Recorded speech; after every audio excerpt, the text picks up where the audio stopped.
So just going. The broadcast is now starting. All attendees are in listen-only mode. Good evening, everybody, and welcome to the second public information meeting discussing Curry Court and Old Indian Trail watershed study.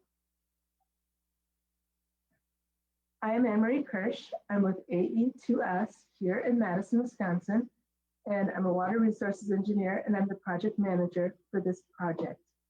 And with me tonight is Claudia Guy, and she is the City of Fitchburg environmental engineer who is running the project for the city. We both welcome you, and we're excited to have you. Tonight's meeting, some of you may be live in the City Council chambers, and welcome. And for others of you that are accessing this meeting through the GoToWebinar format, we do have a Q&A available. So there is a question function in the bar, looks like what you're seeing here in the red.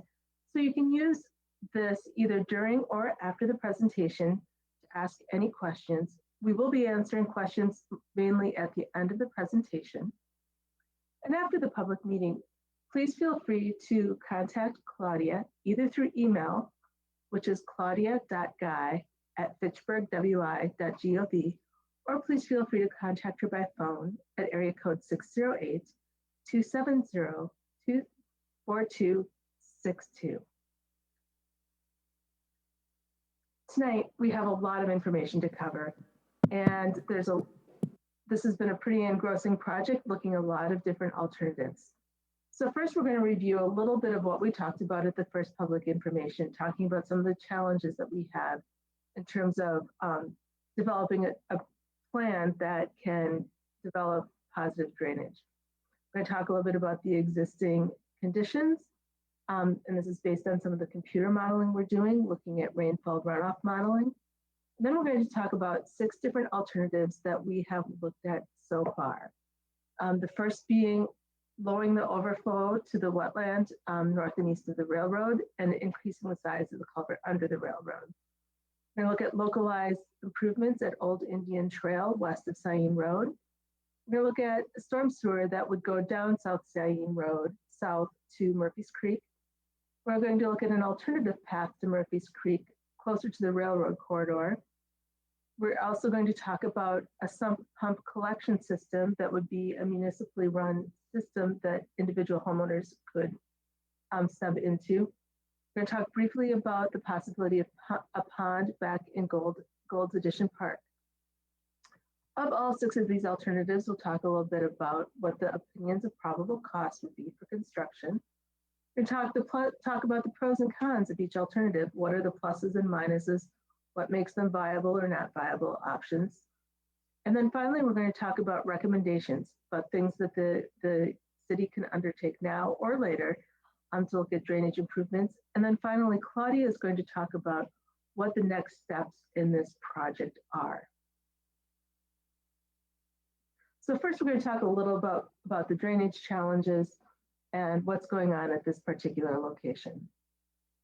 This first figure you see is just a location map showing where this neighborhood study is taking place, south of Irish Lane, on both sides of South Saline Road, just west of Highway 14 in the south part of the city of Fitchburg.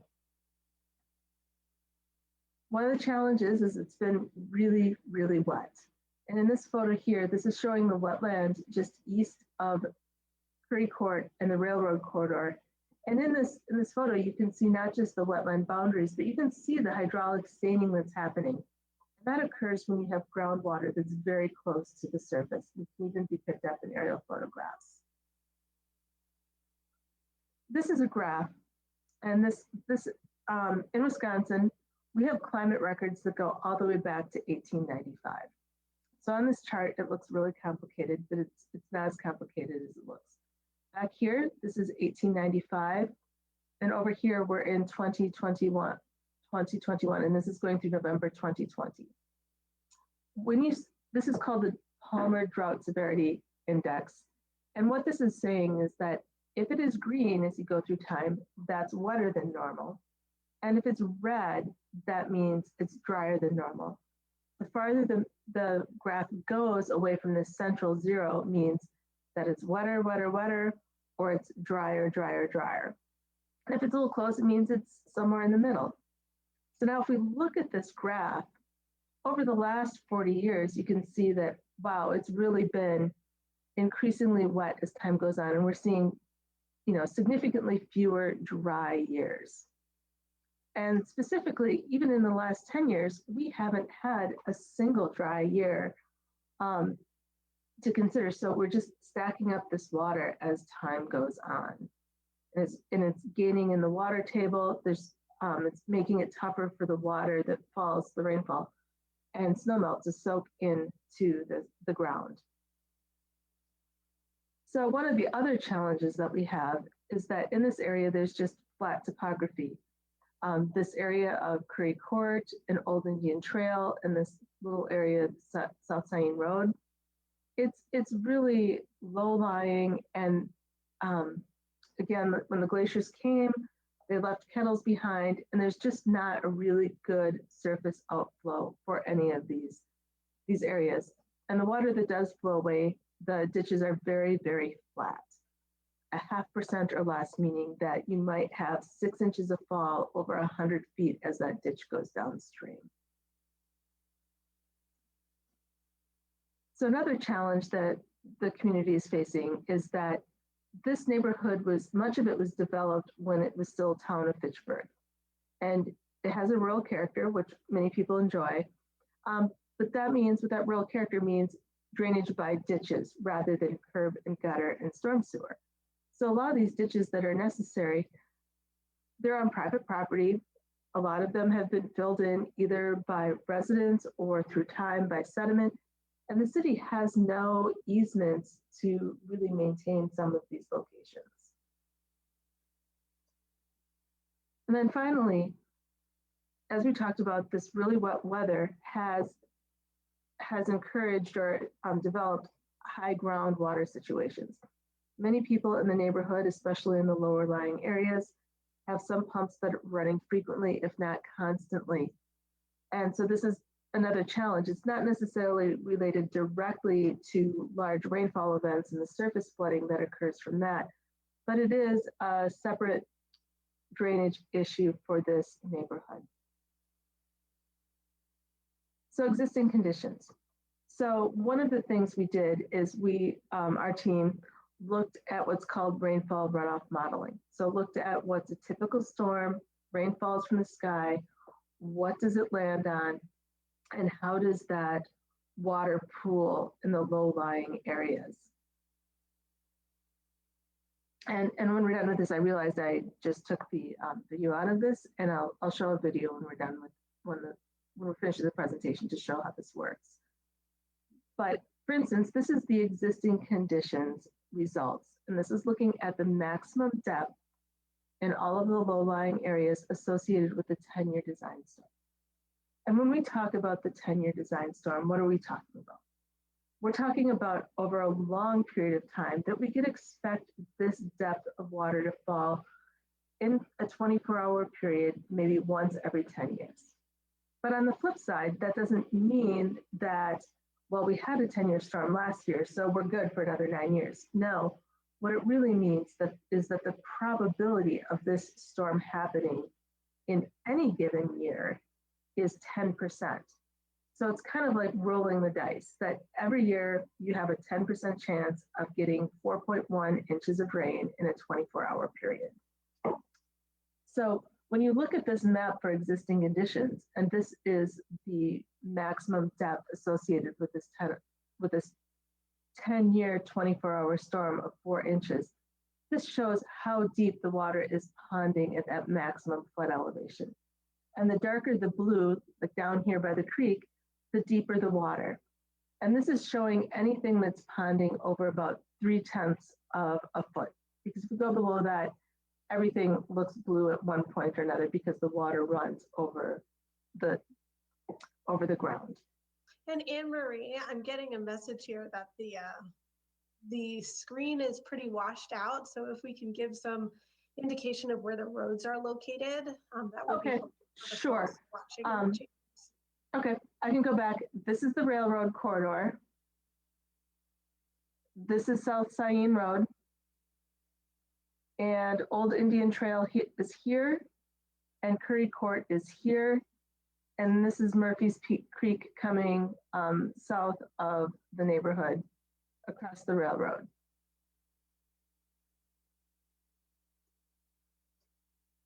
This is showing a, I'm wondering if it makes sense. Is there a way for me to change my contrast?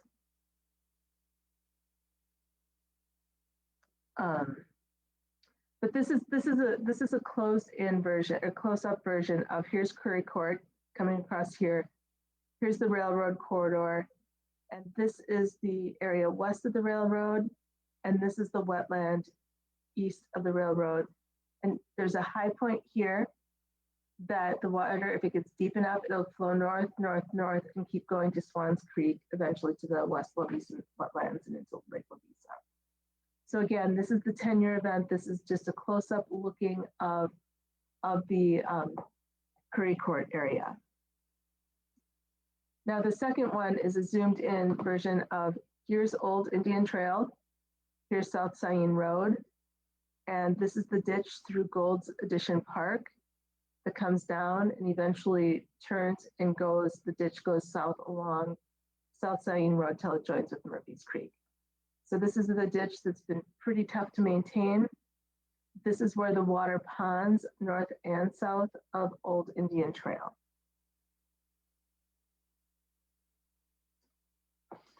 So first we're going to talk a little bit about the drainage options for Curry Court.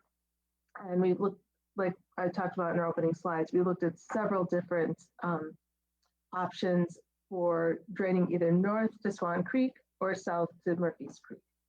These are all gravity drainage issues. We have not yet at this point looked at any pump stations. We definitely got feedback from the community that was, gravity first. So this project, these are the two components of doing this project. One is to lower this overflow elevation and grade a ditch to Irish Lane to encourage water to flow more freely to the north of Swans Creek. Part of this too is we looked at what would happen if we doubled the size of the culvert under the railroad. So now when we look at this map is the orange, and this is looking at the depth for the proposed condition. And we'll talk a little bit about how do we tell the difference, how well are these alternatives performing. So here is a picture of the existing railroad culvert. It's an old culvert, it's probably over 100 years old, and it's approximately 3 feet wide by 3.5 feet high out of cut stone. The second photo is a picture standing on top of the railroad looking east and a little bit to the north. And this is the wetland that we talked about on the north side that has an overflow elevation, but it's enough to cause a bit of an impediment to water getting out of Curry Court. So what are some challenges associated with this project? So the city does not own the property to the east of the railroad, and it would require an easement from the property owner to do any work on their property or to grade a ditch or have a maintenance easement.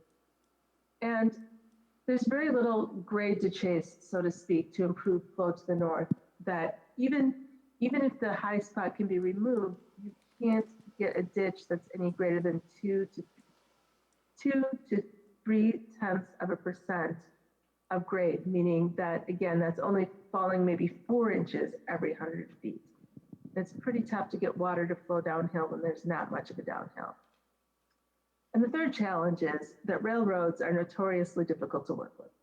They own their own infrastructure, and it's difficult to convince them to change their drainage patterns.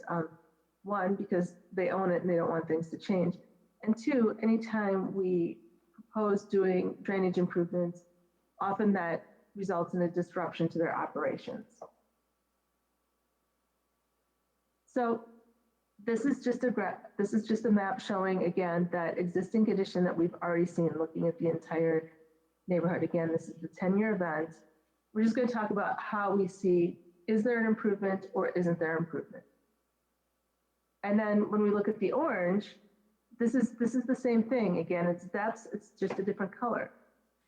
But when you look at them side by side, how can you tell what the difference really is? Because those outlines look pretty darn close between the blue and the orange. So what we do with the results is we export these, they're called rasters. So it's a pixelated image of the boundaries of these depths. And we put them on top of one another. So in this case, you can see the orange on top of the blue, and you can just see a little bit of blue peeking out underneath the orange. To us, this means that you're not making much of a difference for the maximum flooding depth for that 10-year event with this alternative. So you can see, like I said, there's just a little bit of edges of the existing peeking out from underneath the orange. Not much improvement. So bottom line for this alternative is that we're not really seeing improvement for the Curry Court flooding. We know that railroad coordination will be difficult, and this would require a significant downstream easement. And because there's very little, not even measurable improvement with this alternative, we are not considering this alternative as a viable solution to the peak flooding at Curry Court. Anne Marie, it sounds like there are several questions in the council chambers, so I think Sure. It might make sense to see if Scott can connect us to address some of those questions before we move on. Hey, Claudia, can you hear me all right? Yeah, we can. Okay, we do have folks here. Anybody have any questions to start? Yeah, why haven't they purchased any? Excuse me, sir. Can you step up here?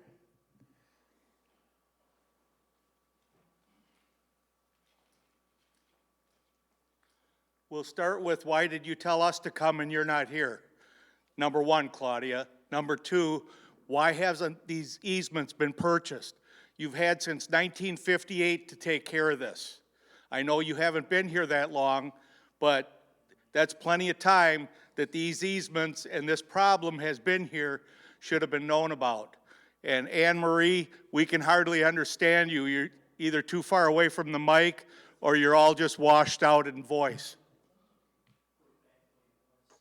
So I'll start with your first question. So I do apologize. I did give the option to come in person and then to also do the go-to webinar. And I know when I sent out the letter, it was more come in person, and then, you know, if you choose to then join via the webinar. And since then, the CDC has changed some guidance, and I'm sure you've also heard about the variant and all of that. And so personally, I am pregnant, so I feel like that kind of changes the equation for me, and I'm being a little bit more cautious than I probably would otherwise. But we were originally planning to come in person, and then with the news that's kind of been on the radio just more recently, I felt more comfortable being at home. So that's why I chose to be at home, and then I told Anne Marie I would be home. So we just figured it would make more sense for both of us to do that. So I apologize. You know, it sounds like there are several people in the council chambers. So sorry about that. I do understand that it's harder, you know, to communicate sometimes via these online methods.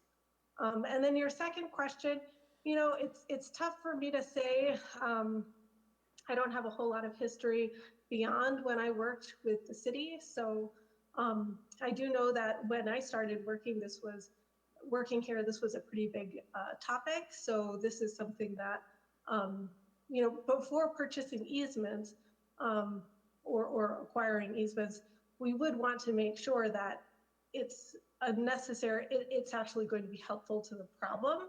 So at least in my opinion, it would be a waste of money to try to purchase something that you don't know is going to have an effect. So that's, at least during my time with the city, why we haven't really pursued those easements at this time. But based on this study, that might be something that we pursue in the future. And I will do my best to speak up. Is this better? You sound awful. God, are you hearing me more clearly now? Anybody notice any improvement? No. Oh, I'm hearing her. Anne Marie, not much improvement. Okay, just a minute. Just a moment, see if I can, We do have And another, Scott, can you hear me or is it mostly yeah, we hear Anne you Marie? pretty well. We hear you pretty well. Okay. We do have another question teed up here in the hall. okay.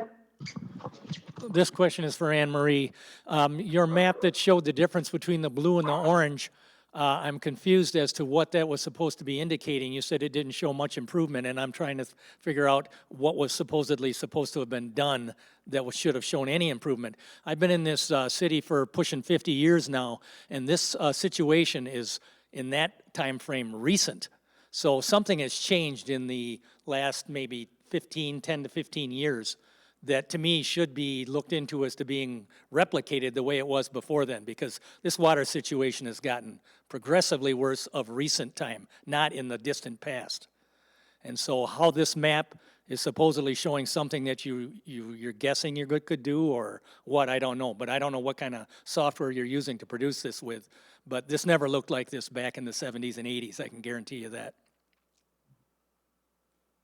Okay, well, that is a good point. So one of the things that is different that we talked about, and we can't pin this entirely on this situation, but going back to this map again, look at the 70s and the 80s. It's about half dry, half wet. Nothing is nearly as extreme. And now when we start at 1990, look how much wetter the climate has become. And this is, Yeah, this, that's 30 years ago. And 30 years ago, I can tell you, it wasn't a wet back then, and it wasn't like it is now. So even 30 years ago, it wasn't like it is now. And it was wet back then.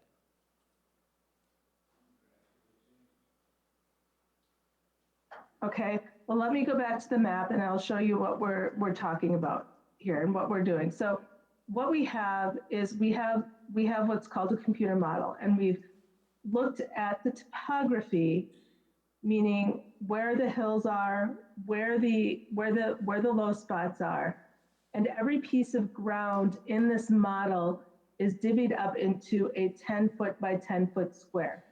And each one of those squares gets an average elevation. So what happens is the rain falls from the sky and it hits the ground, and in this model, it looks at the ground and says, well, what's going on with the ground? Is the ground wetter or is it drier? Is it rough, meaning is it a wetland, or does it have a lot of ability to hold the water, or is it concrete where it's going to run off right away? So that's one of the things it looks at. And as this water falls from the sky on this grid, we'll say, well, this little square will say, well, I'm at elevation 917.5, but my next door neighbor is 917.4. So the water knows it's going to go downhill as it keeps bumping down, down, down, until it finds out, gee, I can't go anywhere because there is no downhill anymore. And that's sort of what's happening here. And it's two things. One, we looked at, is this overflow elevation causing a constriction? We know that this elevation here is higher than the ground surface elevation of this wetland. So in our model, what we did is said, well, let's obliterate that. Let's take that overflow elevation and put it lower than the railroad culvert, so that doesn't become an impediment anymore.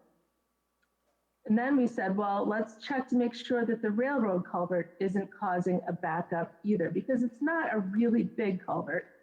It's 3 feet by 3.5 feet. It's good size, but it was built before there were any homes in this neighborhood other than a couple of farmsteads. So we looked at those two things and said, well, what is the difference? And again, this orange or blue is showing that at the time, the water that's ponding in these locations is at its maximum depth. So in this case, the darker the orange, the deeper the water. And you can see that at the edges of this flooding, there is no orange, but there is some blue, which shows that these areas that you can see peeking through in the blue would flood under existing conditions.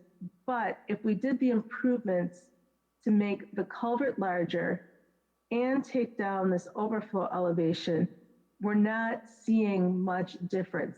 This option is not helping. And part of the reason it's not helping is that even though the water's ponding here, it's not super deep. There's not what's called a lot of head to push it through. The channel is still pretty rough and it's still very, very flat. So the water, even though it tries to kind of shove it through, it just can't. So this is not particularly, it seems like it should be a good solution, but there's just no downhill to go. Even if you keep digging a ditch, you're going to run into Lake Wabisa, and you can't ditch, into the wetlands and past the lake and improve this. You still have a downstream boundary that you can't move.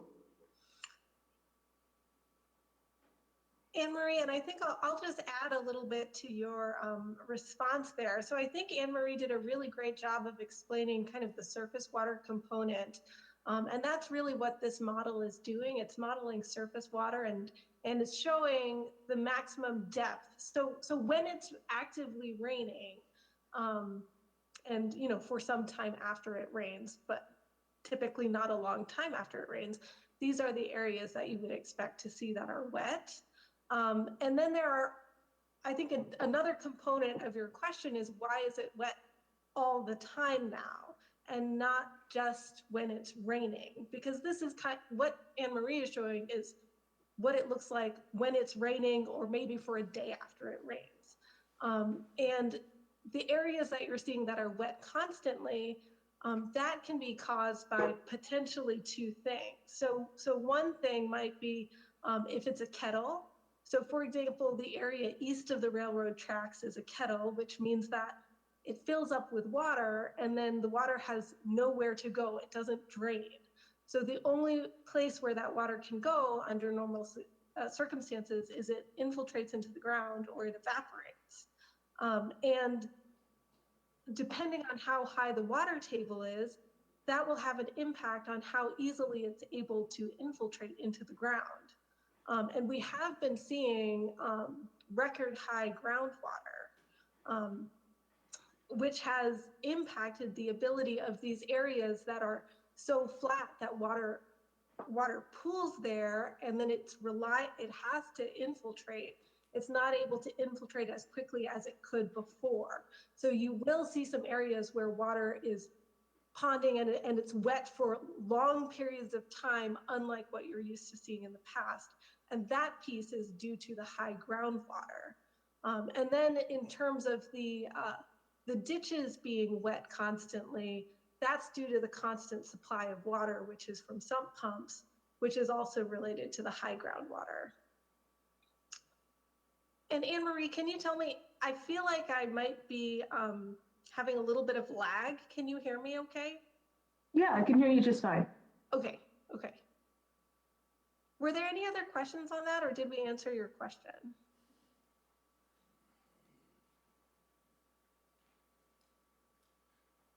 The amount of water that's sitting in the ditches is not necessarily from the sump pumps. It's there all the time. Whether our sump pumps run or not, the water is there.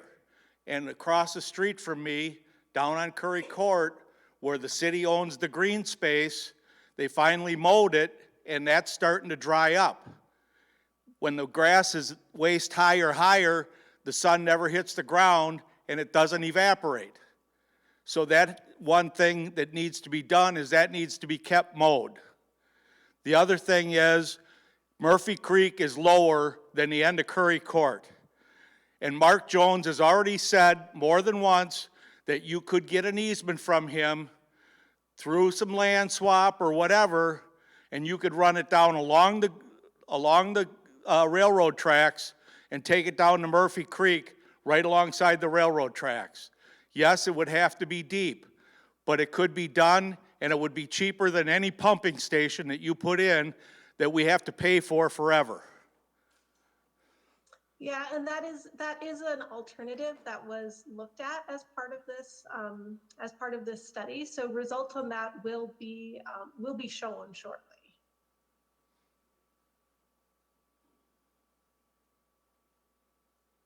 Any other questions from the council chambers before I continue? When are we gonna get our refund? We've been paying how many years for stormwater? What is stormwater? What have you done? All the years we've been out there? Zero. So you guys start writing some healthy checks, right? Must be money for easements. Yeah. And if you want to make an appointment, I'm sure everybody here would hold your hand and help you and walk you around the neighborhoods to show you things that can be done, but nobody wants to do that.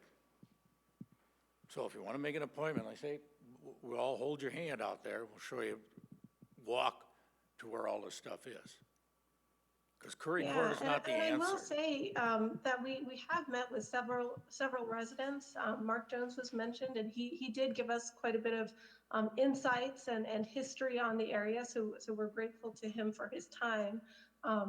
So we have been trying to reach out to people in the community, and other people have reached out to us with information as well. So apologies if we didn't connect with you in particular. But if there was more information you wanted to provide, that would be welcome.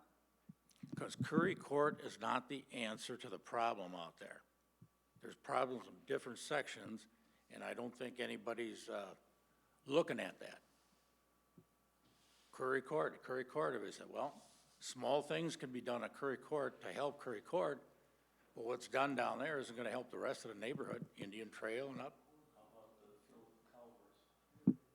Yeah, the culvert, move the culvert. Mike talked about that. Easy, simple things that can be done to help. And if you go down Curry Court, in the end, if you look at all the junk that's down there, the water has no place to go. Why? Because it's all blocked. Yep, they got piles and piles of crap and stuff back there. And the culvert should be straight. Whoever did that, whenever, should never curve that around. So there's a lot of simple things that can be done. So if you want to make an appointment. Yeah, and we have met with the folks at the end of Curry Court, and we've taken a look at those pipes at the end of Curry Court to verify if they are in fact blocked, because that was a concern, but they are not blocked. So those culverts, even if you see other things on the property, the area where water flows is not blocked. And we did also look under the railroad tracks, and Anne Marie showed a photograph of that, and that culvert was not blocked as well, which was another concern. Maybe something there was blocked, or maybe the culverts on the property at the end of Curry Court was blocked. None of that was blocked. And then in terms of the hydraulic difference between a straight versus a curved pipe, you will have a little bit of head loss there, but I don't think that's the answer. That's, there's really no golden ticket here for improvement. So one of the things to keep in mind as we talk about some of these improvements that we talk about, exactly what you're talking about is how we've modeled these things to say, well, what can happen if we take these bends out, if we take the multiple pipes out, and we really just make it a straight shot from point A to point B with a reasonable sized pipe, to really simplify it, because we really want to look at it in the simplest way possible, is whether it's possible to get water from point A to point B for all of these alternatives.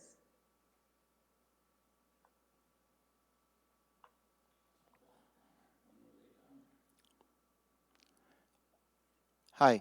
Hi, Claudia and Anne Marie. This is Patrick Janey. I got several questions, but I'll give them to you one at a time. One thing, aside from your rainfall, drought, and all map or recordings there, that chart, has there been any monitoring of the actual groundwater elevation in this area back any amount of years, 10, 20, 30, anything? So that's not something that the city of Fitchburg does anywhere in the city. That's not a typical thing that a local municipality would do.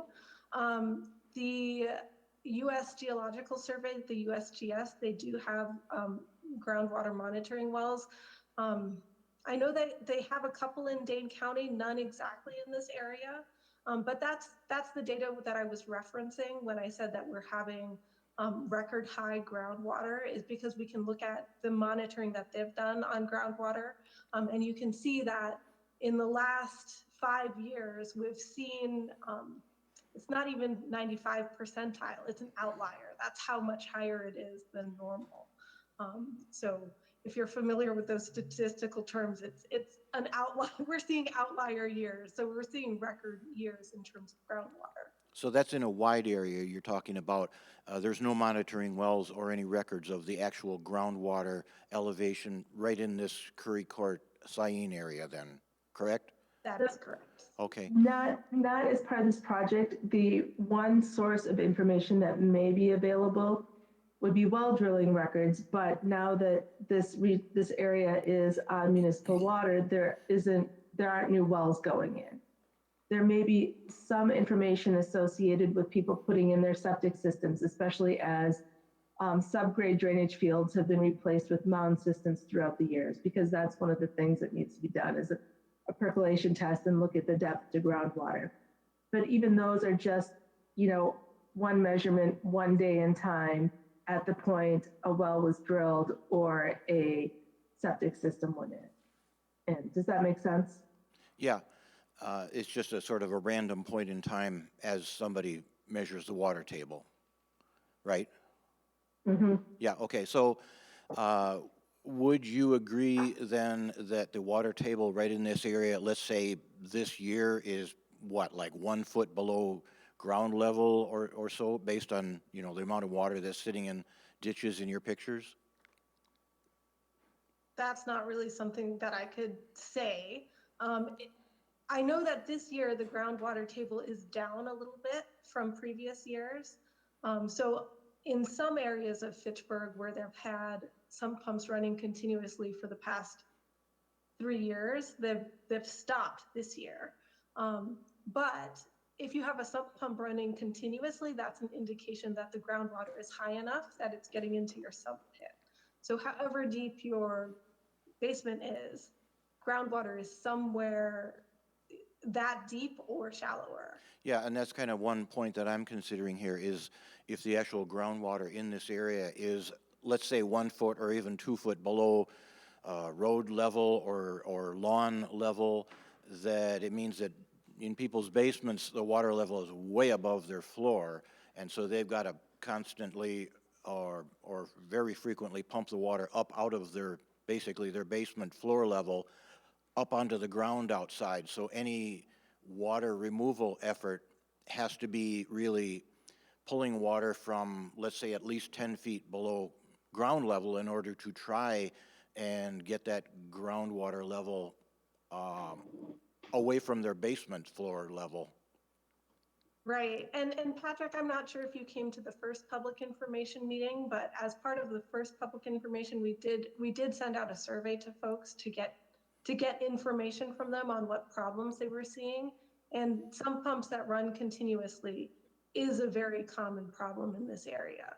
Yeah, So that is going in line with what you're saying, but that is correct. Yeah, I've heard that for a long time from this area also. I don't live in this area, but I've heard comments from the neighbors about that. So then when you are showing right now the area to the east of Curry Court, where it goes underneath the railroad and then north from there, is that the first, easiest, most obvious solution that you thought might work, or is that just one way, and then later in your slides are you going to look at going to the south to Murphy Creek? Yes, we are. So just to give a brief summary of what Anne Marie has covered so far, what she's doing right now is she's going over the alternates that were selected for further analysis, and she's kind of telling you the pros and cons, what the challenges might be. She's showing you the results of the modeling, and then she's going to give you the bottom line for each alternative. Okay, and this is just so one that's alternative to the alternative east. that we just saw, which was, lowering that overflow elevation and then increasing the size of the culvert under the railroad. And based on her modeling, it does not show a big improvement because, and Anne Marie, if you can go back one slide. Of course. So what you're seeing here is the proposed depth, proposed maximum depth when it's raining for the proposed condition if we were to implement those options, and then it's superimposed on the existing conditions. So the proposed conditions are orange and the existing conditions are blue. And you can see that in terms of the square footage of area that would not be impacted as a result of implementing this solution, you really don't see a big difference at all. So only the blue, the little tiny bits of blue peeking out, are areas that would be inundated in existing conditions and are no longer inundated as a result of this. Yeah, I'm following what you're talking about. In our slide that we're looking at from the council chambers here, it's actually yellow instead of blue, and so. So it's showing up Tiny on my little bit of screen as blue? dark orange, so I'm not sure if Oh. it's I guess something I was with the broadcast.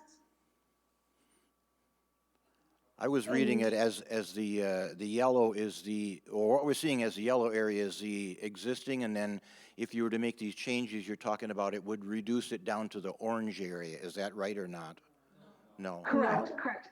Well, No, so no, if this, oh, the yellow is just the background like street map. If we look at these side by side, the blue is the existing conditions. And this is down here at Murphy's Creek. This is up here at Curry Court. And this is the flooding extents and depths for this alternative. Again, if this overflow is knocked down and this railroad culvert is made twice as large. And you can see they look pretty similar.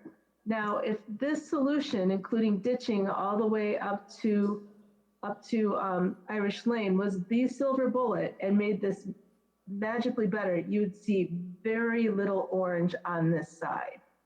But when we stack them on top of each other, we can look at them and say, oh, there's not a lot of difference. This is not the magic bullet that we thought it might be. And again, this is keyed to rainfall events. This is the result of a 4-inch rain in a 24-hour period, not everyday sump pump drainage associated with high groundwater.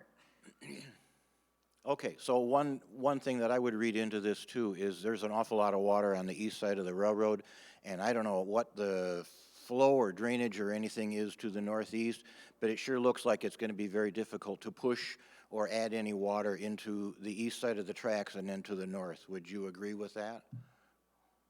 Yes, and that's what we're seeing because water kind of flows downhill.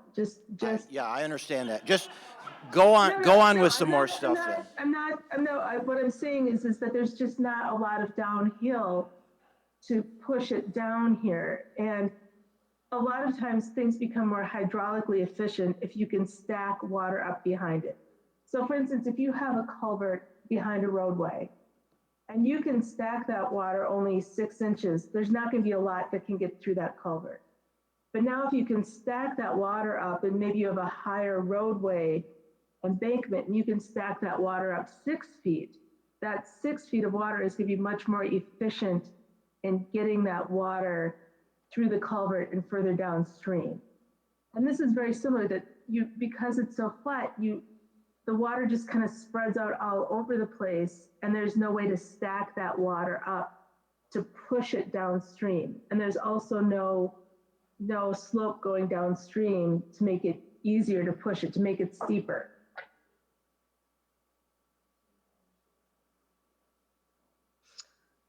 Does anyone else have questions on these maps? Because it is going to be, you'll see more of these maps. So if there are questions on how to interpret these maps, it probably would be a good idea to clarify that at this point, rather than leaving folks confused. Is everyone kind of understanding what these maps are showing?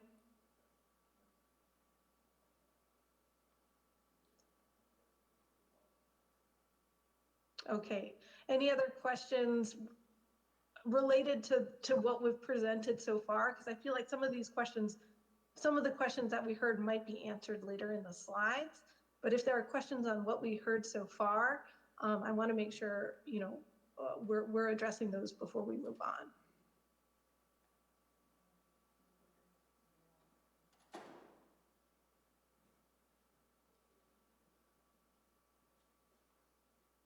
Okay. Well, now I'm going to talk, oh no. Sorry, I just got my lights turned off on me.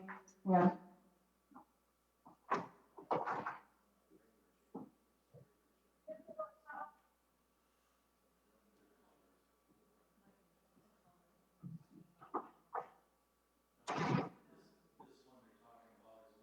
My apologies. Sorry. Next, we're talking about the localized drainage issues at Old Indian Trail. And we will come back to Curry Court and talk about other things going on at Curry Court. So what we're looking at, the two components of this project would be to facilitate drainage from the north side of Old Indian Trail along the property north of Gold's Edition Park, and then also improve the ditching through Gold's Edition Park. We know that this has become kind of a bottleneck for water to flow south to Murphy's Creek. So looking at this, so this is kind of the basis of what we were talking about, what our models are made of.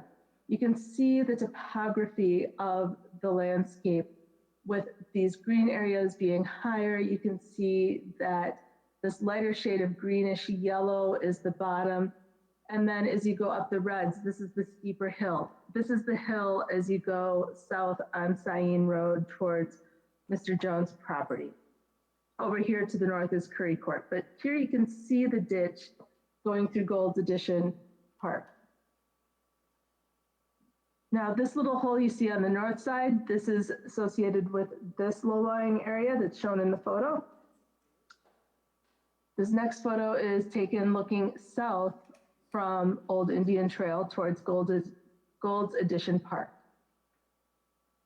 And so finally, we looked at, here's a line that connects the north side of Old Indian Trail and goes down to where the ditch starts in Gold's Edition Park.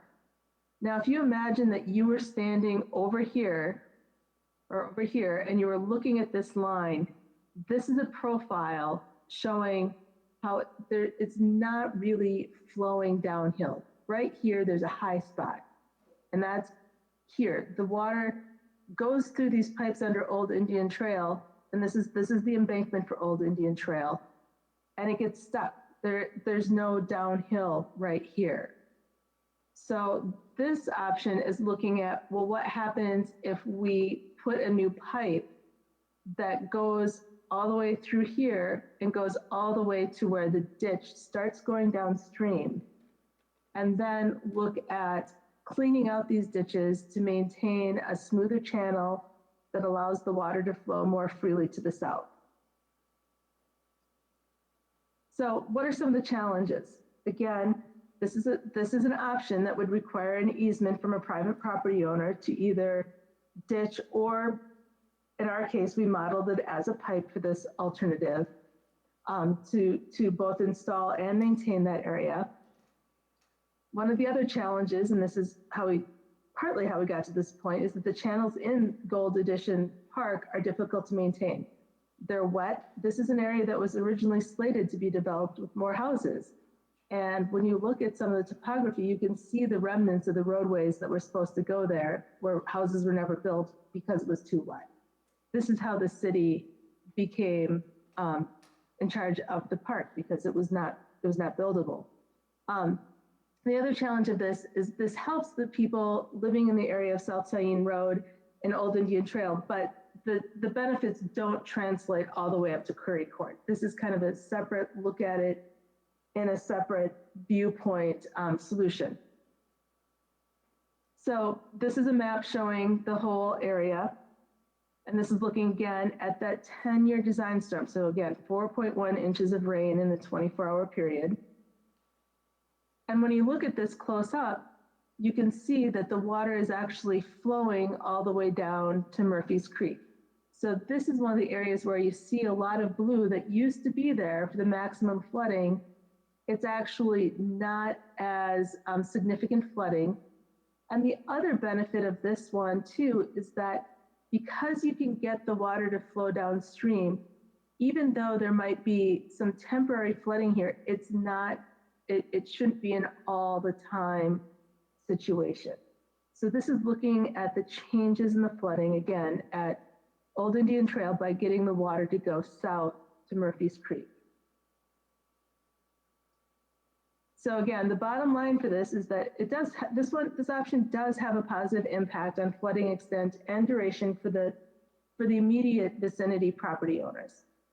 And it's relatively inexpensive compared to other options, especially relying on city maintenance staff to do a lot of the work throughout the park. And it also relies on gravity drainage. We're not looking at pump stations. We're not looking at anything like that. So again, it's pipes and ditches to get the water to flow south to Murphy's Creek.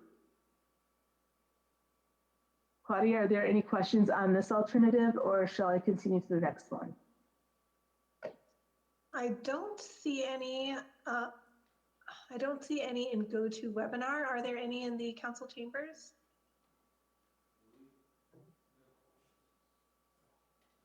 I think we're good to continue. Okay. So moving forward. Hang on, please. So Pardon? I do have a statement or a question. I don't know that a pipe is necessary across that line you're talking about from Old Indian Trail to the city-owned park. If it was re-ditched like it was originally when I moved in there, the water would probably flow, and any water that didn't completely flow out would evaporate quite shortly. There's nothing wrong with water staying in the ditch for a day or two or even 3 days. It's when it stays there for weeks on end that it creates the problem. That water flows quite well once you get out of that marshy area right at the, would be the northeast corner of the city property. That's all turned into marsh because it's all silted in. If that ever got dredged out of there like it used to be, it would flow. And then the water that finally made it there would go quite rapidly because it flows. I've walked that for years and years and years, and it moves. Once you get a couple hundred yards away from that area, the water flows quite readily. So I don't know that a pipe would even be necessary. And Claudia, you may not be aware of this, but that property along that line that you say you need an easement on is no longer owned by those original property owners. They've sold that. So Yeah, so I don't know if you've pipe was talked with the something new that owners. We had discussed with the previous property owner. Right. You know, if there's a ditch, then obviously there would be less lawn for them. So the benefit of having a pipe versus a ditch is you could still have sod on top of that, and there would be virtually no impact to those property owners. It's not something that we have had an opportunity to reach out to the new property owners to see what their desires are. But seeing as there's no easement currently, I mean, I think having a pipe is a reasonable request and a relatively inexpensive cost for the city. Sure.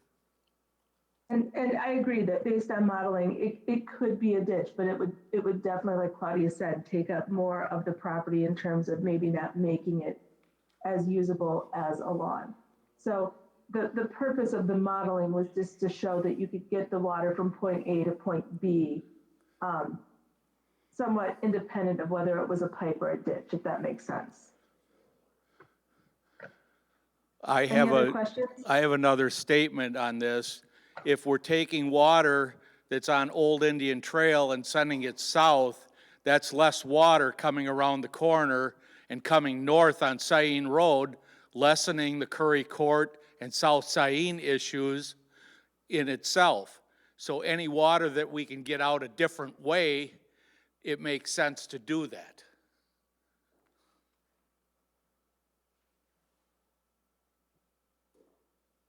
And I think, Anne Marie, I don't think your model showed much of an impact on Curry Court for this one. There is water being diverted. he is very correct that there is some water that would have gone north to Curry Court now going south to Murphy's Creek. But it's a very small portion of the total amount of water that's going to Curry Court, which is mostly coming from the north and west. So again, we're not really seeing a visible change in the results for something as big as a 4-inch rainfall event in the 24-hour period.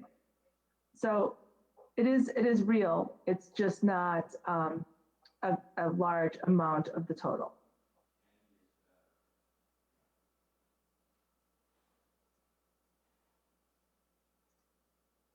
So the next option that we're going to talk about, and this came up at the first public information meeting about, and I think also from a resident saying, well, the city already owns Sayin Road. How about if we put a culvert down Sayin Road? We know that there's a hill there, but it might be doable to do this.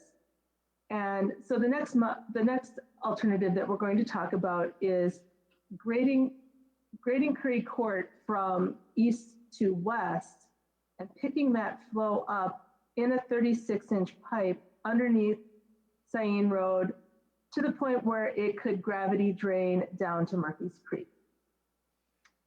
So this is picture again, looking north along Sayin Road. You can see this is sort of at the top of the hill from Google Images. Go down the hill, Old Indian Trail is down here. And now we're looking south along South Sayin Road down to Murphy's Creek. So there is a big hill in the way. So what are some of our challenges? Big challenge is that out of this 2,400 linear feet of storm sewer, at least 800 feet of it would need to be directionally drilled. There would be no way to open cut this installation because at the deepest part, it's approximately 30 feet deep. And you can't reasonably do that type of excavation given the proximity of the houses on either side of Sayin Road. Another alternative challenge, and this would be post-construction for the city, is that maintenance of a deep system is difficult. Again, storm sewer, it's not common on rural roadway sections. You don't have the curb and gutter and the other parts of an urban system to kind of feed into this. And one of the things that came out of the conversation with some drillers is that the maximum slope we can get on this pipe is about 0.5%. Again, looking at about 6 inches of fall over 100 feet. And as the driller goes through on the first pass to bore it, they might get it perfectly straight, get that 0.5% slope on it. But as they back ream it, and they would have to do this 6 to 8 times for a 36-inch pipe, if you come into different strata in the soils profile, that back reaming can have a tendency to wander. And the driller might not even know it. And at 0.5% slope, that's a big deal because now you have areas that might go up and down and the water really can't get downhill. So this is a very difficult operation from a construction standpoint.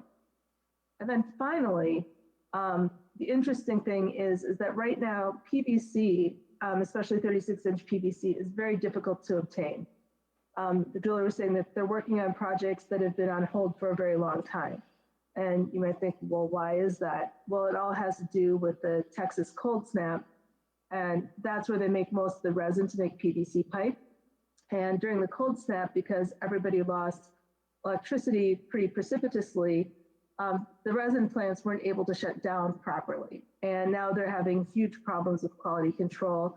And that's just making the materials very difficult to source right now. And if you can source them, they're very expensive. So again, this is the proposed condition, looking at all of the watershed the study area that we're looking at. Again, this is just a full view of it. And now when we look at it, again, this is a 36-inch pipe, which is about as large as they can directionally drill for HDPE or PVC storm sewer. This is as much benefit as you can get. So again, now we're seeing a little bit more blue, a little bit more recession in the peak peak flooding associated with this alternative, but it's still not terribly substantial in terms of the reduction of flood extents or depths in the Curry Court area. And then when we look at Old Indian Trail, there's really no change, and that's to be expected because we're pulling the water from there. We might be able to tie into this, but it's going to be tough given the directional drilling that needs to be done. So this is a profile. Again, this is imagining you're standing on the west side of Cyene Road, maybe in Gold's Addition Park. And at the north end of this is the Curry Court, and at the south end is Murphy's Creek. And if we put a 36-inch pipe through here at about 0.5%, this is where we're getting to the 30-foot depth at the top of the hill. And this would be the 800-foot section of the 1,600 feet that we would likely need to directionally drill, because you just can't make a trench deep or safe enough for this construction to occur in this confined space economically. So the bottom line is, this is the most costly option, and we'll talk about costs all at once at the end. It's a very disruptive construction process. You know, you'd have open cut for 1,600 feet, 1/4 mile, and a directionally drilling process going on for 800 linear foot. Again, you're getting more benefit, but you have to look at the benefit per dollar spent. And this alternative, we'll talk about, we're not really considering this for further consideration. Any questions on the directional drilling option under South Cyene Road?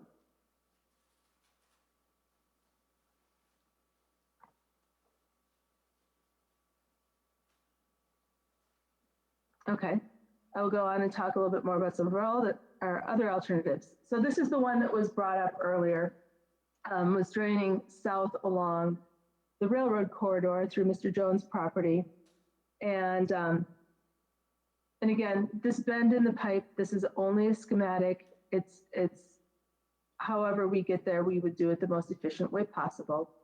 And this would also include possibly ditching on the north side of Curry Court or doing some drainage improvements along Curry Court to get the water to collect, to go again through either a ditch or a 36-inch culvert to Murphy's Creek.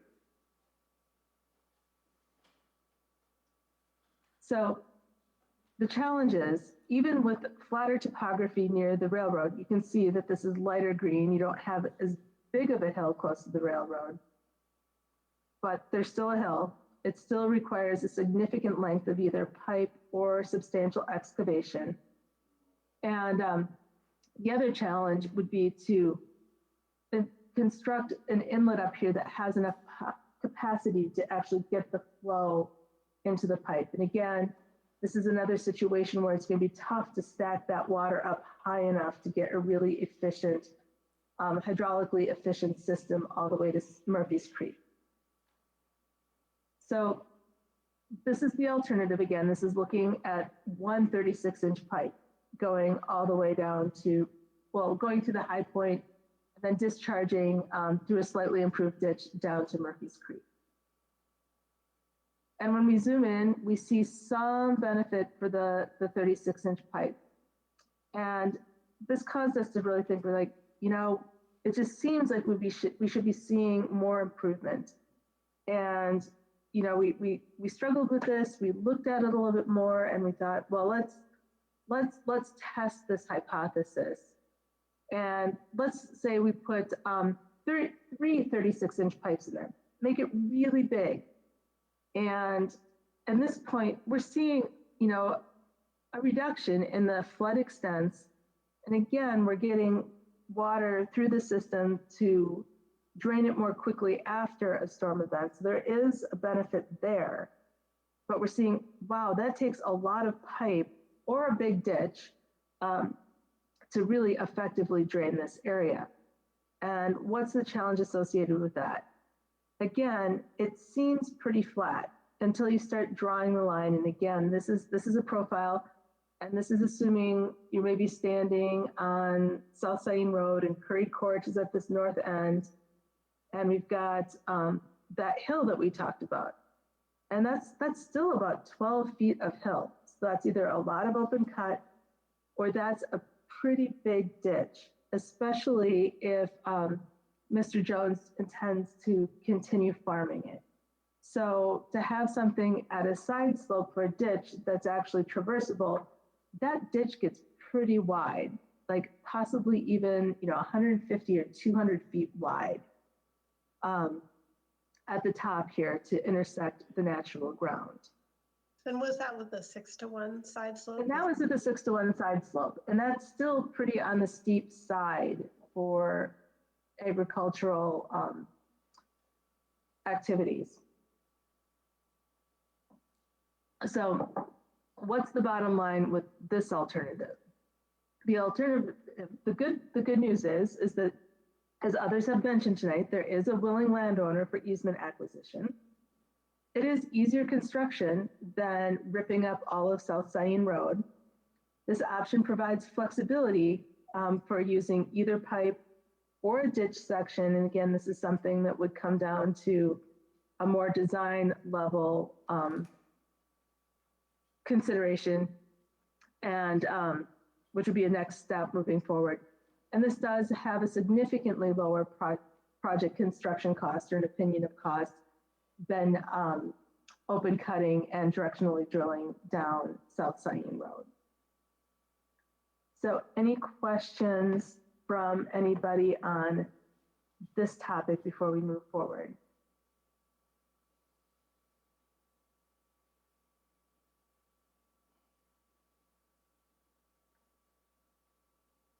Okay. So the second to the last thing that we've looked at as part of this project, and this is obviously something that has a lot of concern in the neighborhood, is some pump drainage. And this is something that's not so common in Wisconsin in terms of municipal collection systems, but many of my colleagues have worked with this, especially in the Dakotas, and in many areas, this is actually a condition now of new construction of new developments in many communities out in South Dakota. And what is this?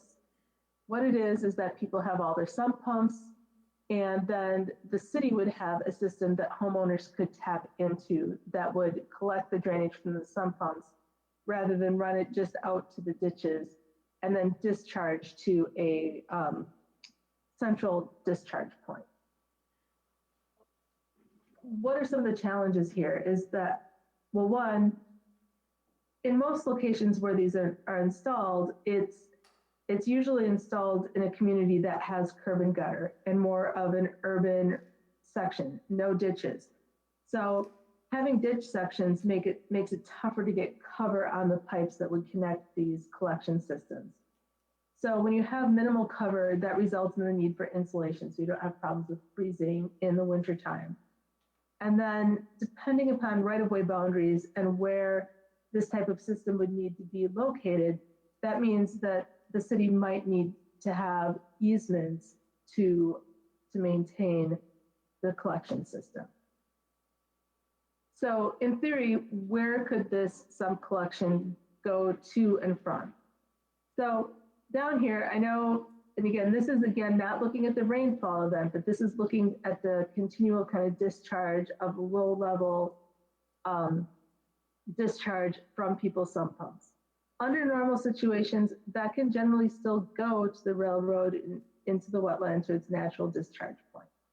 So right now we're looking at kind of this loose system, which would connect from Old Indian Trail to Cyene Road, to Curry Court, to the south side of Curry Court, and then over here to the railroad where that outfall elevation is approximately 914.5 feet. So we talked about, or one of the things we're going to talk about is, well, can we make that happen? Is there a downhill to get to that point along Curry Court and Old Indian Trail? So this is kind of a schematic of what we're talking about, whether there needs to be an easement or not. So in this case, this ditch is very, very exaggerated. I know that. You've got a typical roadway, cars are driving here, you've got your ditch system and a house over here. And somewhere in between the house and the ditch is the right-of-way line. So If the sump collection system can go outside the right of way, well, that's great for the city in terms of easements, not needing them and having access for maintenance. But this is something that's really difficult to obtain, even from the city's GIS data or other databases, because you need to locate where that right of way is through an actual survey. Because if the right of way is actually over here, but the sump pump needs to be, or the sump collection system needs to be over here in order to get the cover and insulation in place, then this is where the community or the city would need to obtain easements from private property owners. So who's in charge of what? We've got homeowner responsibilities and city responsibilities. So again, this is assuming that the sump pump collection can be located on this side of the right of way, in the roadway corridor, ditch section. Then the community is in charge of dealing with their tap in to the line and connecting to the public sump pump collection system. Whereas in this case, the city would be in charge of everything in the right of way or in an easement if that is required. And Anne Marie, I'll just clarify that a little bit if I can. So the city's responsibility would be the main, it would be the pipe that's going in the direction of the right of way. And then the private homeowner would be responsible to actually tap into that pipe and get their sump pump discharge into that pipe. And the private homeowner would be responsible for what's labeled here as private storm sewer up until it connects to the city's sump pump collection system. And so even if that continues into the right of way, they would still be responsible for that piece of it until it gets to the main collector. I just wanted to clarify that. Yes, and of course, homeowners would be responsible for the maintenance of their own pump system, as well as any energy required to run the sump pump system, just like now.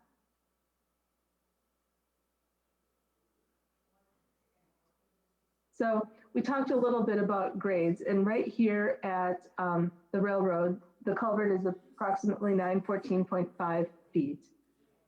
So these are the surface grades as you go up Curry Court, where this is where it's very flat, and then it starts to go more uphill as you come here. Here's the low spot, a little bit more uphill this way. So what did we do? We looked at pictures showing the topography earlier in the presentation. And so underneath this aerial photo, there's that grid that shows, well, each little piece of land, that's the elevation of it. So we can draw a line where we would likely put the collection system and look at, well, where is that on the ground? So over here is the railroad. And this is, again, if you're standing on the south side of Curry Court looking north. And this is South Saline Road. And this would be this little section going north along South Saline Road. So just like any other storm sewer pipe, we want to be able to keep a minimum slope on it such that water still flows downhill. And so in this case, we're looking at about 1,000 feet at about 0.3%. And this would generally be 4-inch PVC with little small HDPE manholes, which is where each property would tap in if desired. And then as you go uphill from along South Saline Road, you're able to have a significantly steeper section at approximately 4%. Now the next challenge is, as you look along South Saline Road going south into Indian Trail, you need to make sure that you can meet this elevation at the end of that line. So we did the same thing here. This is the profile looking here, and then going north along South Saline Road. And one thing I want to point out again is that for the analysis portion of this, we did cut these lines pretty far inside the ditch, so we knew we weren't picking up the ditch, because we know there's no way we can put this under the ditch and get cover. But the good news is is that in this case, we can get cover and we can tap in at that elevation of about 918 and still get about a 0.5% slope on this whole system. So it is possible to drain all the way to the east. Again, this is sump pump collection system. It's not related to the rainfall runoff event flooding. So what's the bottom line? The bottom line is that if you can collect the discharge from sump pumps in a collection system, that helps reduce the soggy ditches. Again, soggy ditches from sump pump discharge. It's not going to help if ditches are soggy because the groundwater is so high that it's intruding into the ditches. This also reduces the risk of recirculating water back to basements. This is one of the things that was talked about at the first public information meeting, that people were concerned that they were discharging their sump pump water into the ditches just for it to get back into the groundwater and come back to their homes just to pump it out all over again. So again, this is a system that's for groundwater influence flooding, not surface water flooding. This is not associated with the rainfall events. And again, this is an opportunity for the city to look at systems within the right-of-way and maintain them. And the thing is that for this to be effective, it really requires buy-in from the community and for property owners to say, yeah, this sounds like a good idea. I'd like to tap into it. And again, this is addressing a more, again, the groundwater issue, not the surface water issue. But of the things we've looked at, this is definitely one of the lesser cost projects that could be undertaken by the city. So looks like we have a question. What would happen if, okay, so what would happen if one or two homeowners decide not to tap in? Does that affect downhill neighbors? So that's a question for Claudia, and I think that has to do more with, I think everybody that could tap into the system would be assessed for it. Claudia, is that correct? That's correct. So everyone who could tap into the system would be assessed, but then the private property owner would make the decision on whether or not to tap in. And that's not something that the city could force. We don't have an ordinance for that. That would be something that we'd like to hear feedback on. If people think this is a good idea and we want this is something I think is a good idea. And I mean, it does cost money though, especially with the insulation. The insulation adds quite a bit of cost to a normal sump pump collection system because there's not enough cover here, and otherwise this might freeze in the wintertime. But yeah, if there are folks who don't tap in, if there are budgetary constraints or anything like that, then that water would still flow downhill. So Claudia, can I ask a question about that? If our property is part of in that grid system where you would be putting it in, if we choose not to tap in, we would still be assessed for it? So that's correct. And which property are you? Are you kind of on the fringe or? No, I'm right in the middle of it, 2319 South Sain. We don't even have a sump pump, so we would never even attempt to tap into it. I see. And do you have a basement? We do. Oh, wow. Oh, that's great. Yeah, we have a basement, but we don't have a sump pump, and we wouldn't put all the funds in to put a sump pump into it to tap into the system. I mean, that wouldn't be cost effective for us. Yeah, and that's something I can, I hadn't thought of your situation because most people there have sump pumps that do run continuously. I'll have to talk to Bill about that, my boss, on how to deal with that situation. I'm not 100% sure the answer, but if you get me your contact information, and my contact information's at the end, if you reach out to me, then I can get you an answer on that. Okay, that'd be great.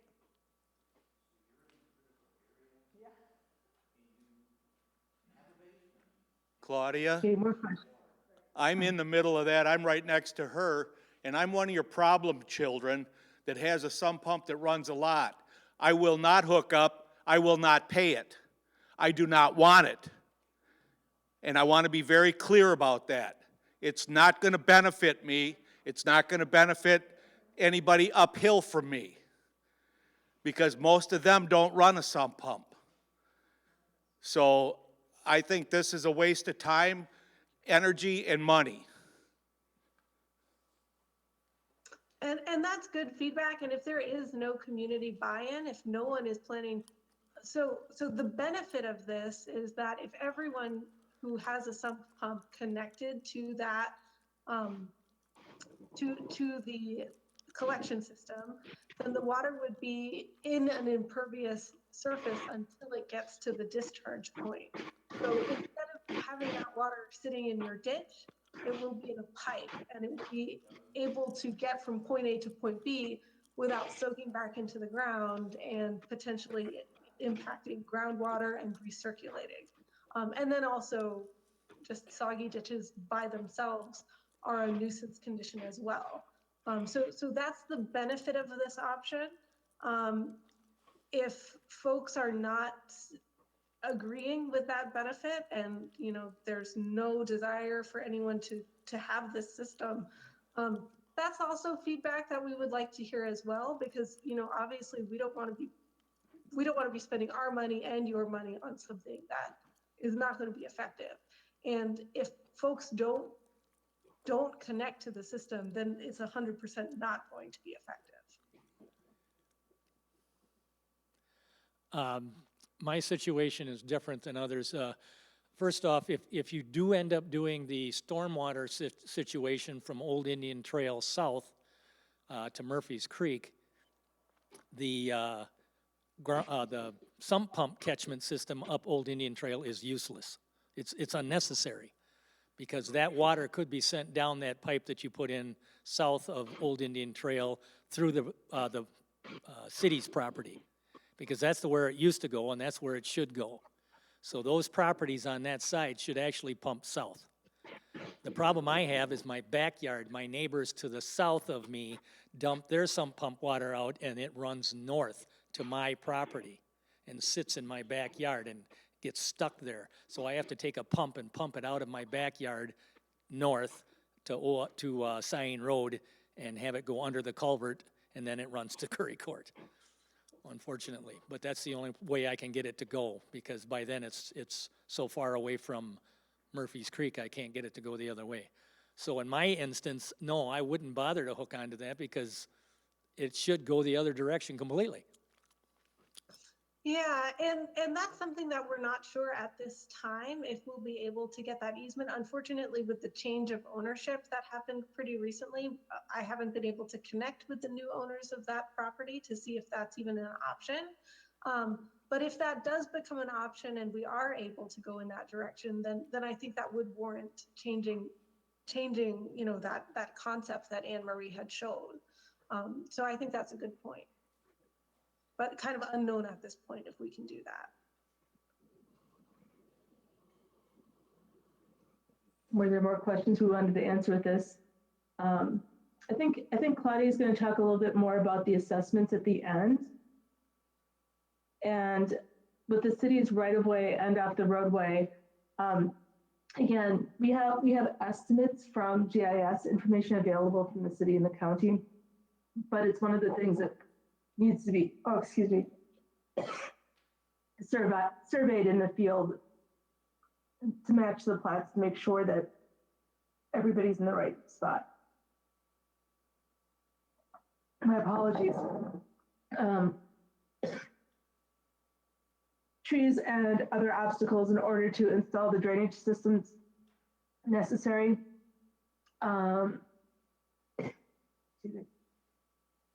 Claudia, do you have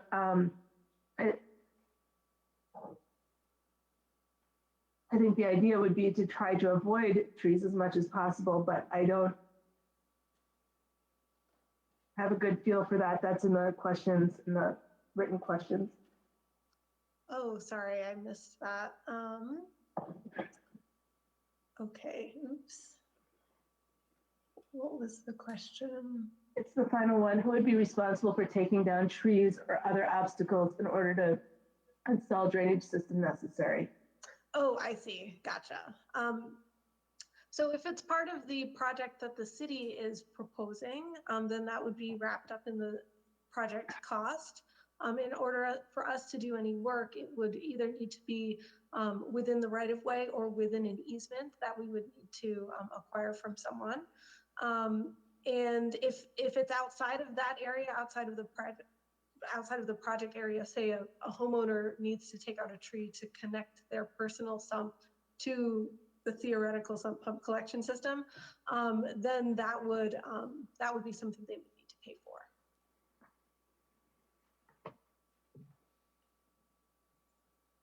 Okay, so the final project component that we looked at very briefly was restoring the pond in Gold's Addition Park. It was mentioned several times during the first public information meeting. And so to look at this historically, back in 1955, there was a pond here in the park. There were not a lot of trees yet. It was still pretty wide open in some areas. Somewhere between 1955 and 1974, the pond was abandoned and filled in. And now looking forward to this photo from 2010, you can see a lot more tree growth and vegetation within the park. So what are the challenges in this alternative? One is that for flooding, again, this is surface flooding associated with rainfall events and storms. The pond is located downstream of the flooding locations. And generally when ponds are constructed, they're constructed as reservoirs upstream of areas that are experiencing flooding on a regular location. And the second issue is that pond construction would result in the loss of a significant number of trees in a park that's become more of a passive recreation area for hiking and other activities. And so what's the bottom line? This is pretty easy. We didn't really do any analysis associated with it because the pond is downstream of where flooding concerns are. So it's not going to mitigate any of the stormwater flooding concerns. Again, designed to help flooding in areas downstream of the ponds, not upstream. So moving on to the big question, opinions of probable costs. So we talked a little Excuse bit. me, as we you went through can't, the- you can't just throw that Go out ahead. there. You can't throw that out there like that. I'd like to know where you're getting this information. Like, again, I have lived in this area for 5 decades. I walk that area. I used to walk that area. You cannot walk that area now because it is completely flooded. And there are trees, but the trees that are out there are not worth saving.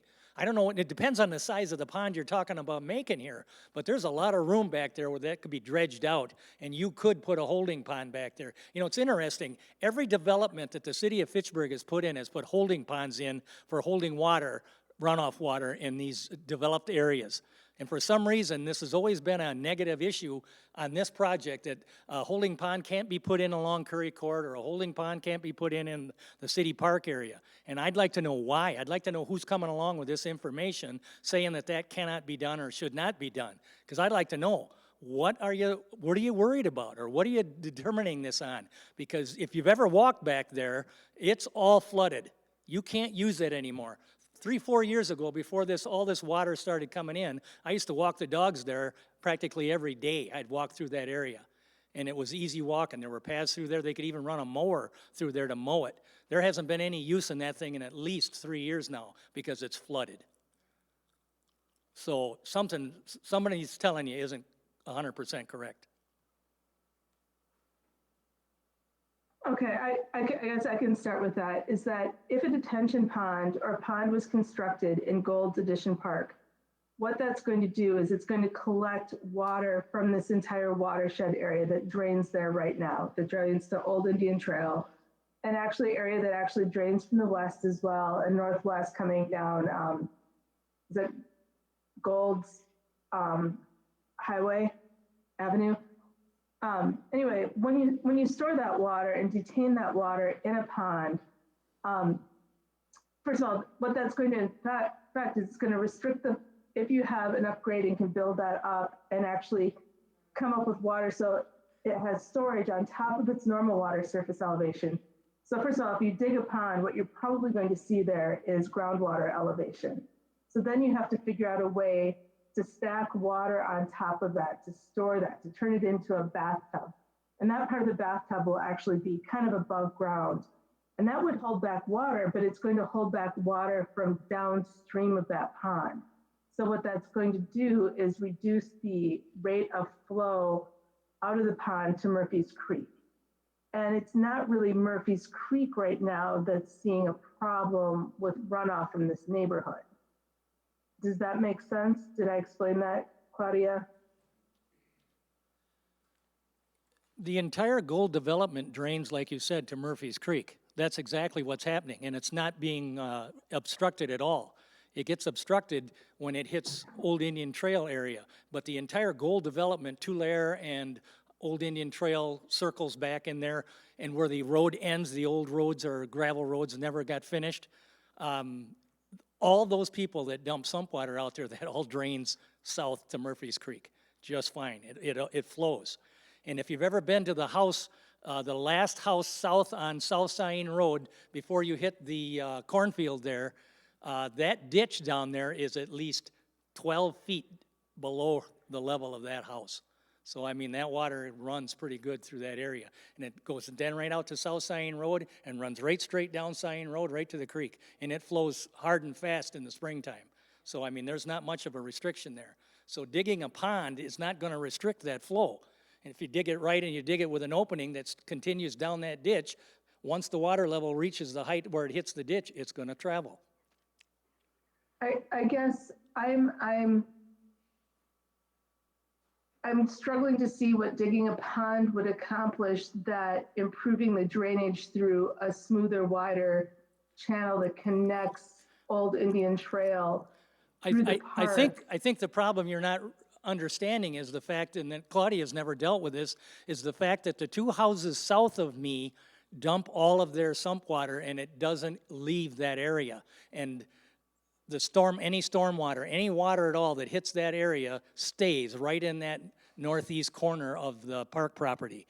Digging a pond or dredging, even just dredging a ditch out so that that water will start to flow again in a normal fashion like it used to, will fix a lot of the issues, and it'll fix the one issue that's never been spoken about by the city in this entire project, and that's the two houses that are south of me on South Saline Road, where their backyards can't even be used because half of their yard is flooded with water all the time because the marsh is extending itself into their property. And they're not even on the map that you guys have drawn up.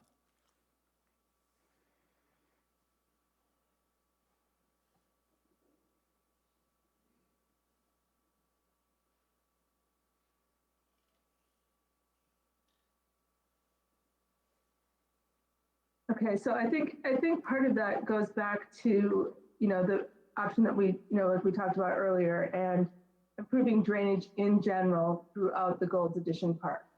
And so we'll talk a little bit about that in this next section when we talk about the costs associated with these different alternatives and what went into them to develop these costs.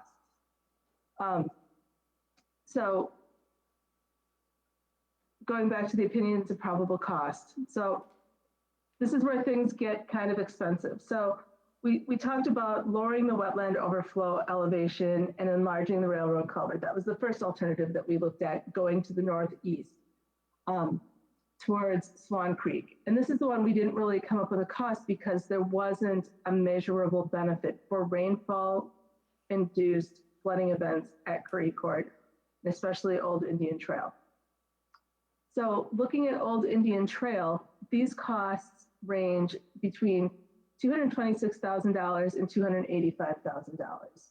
And what this includes is the cost of the pipe, which is about the 300 linear feet. And again, that could be a ditch, and there would be excavation and restoration associated with that, as well as, again, cleaning out the ditch all the way from that high spot in Gold's Edition Parkway, all the way to where it meets that 12-foot deep stream or the ditch that the gentleman was just talking about.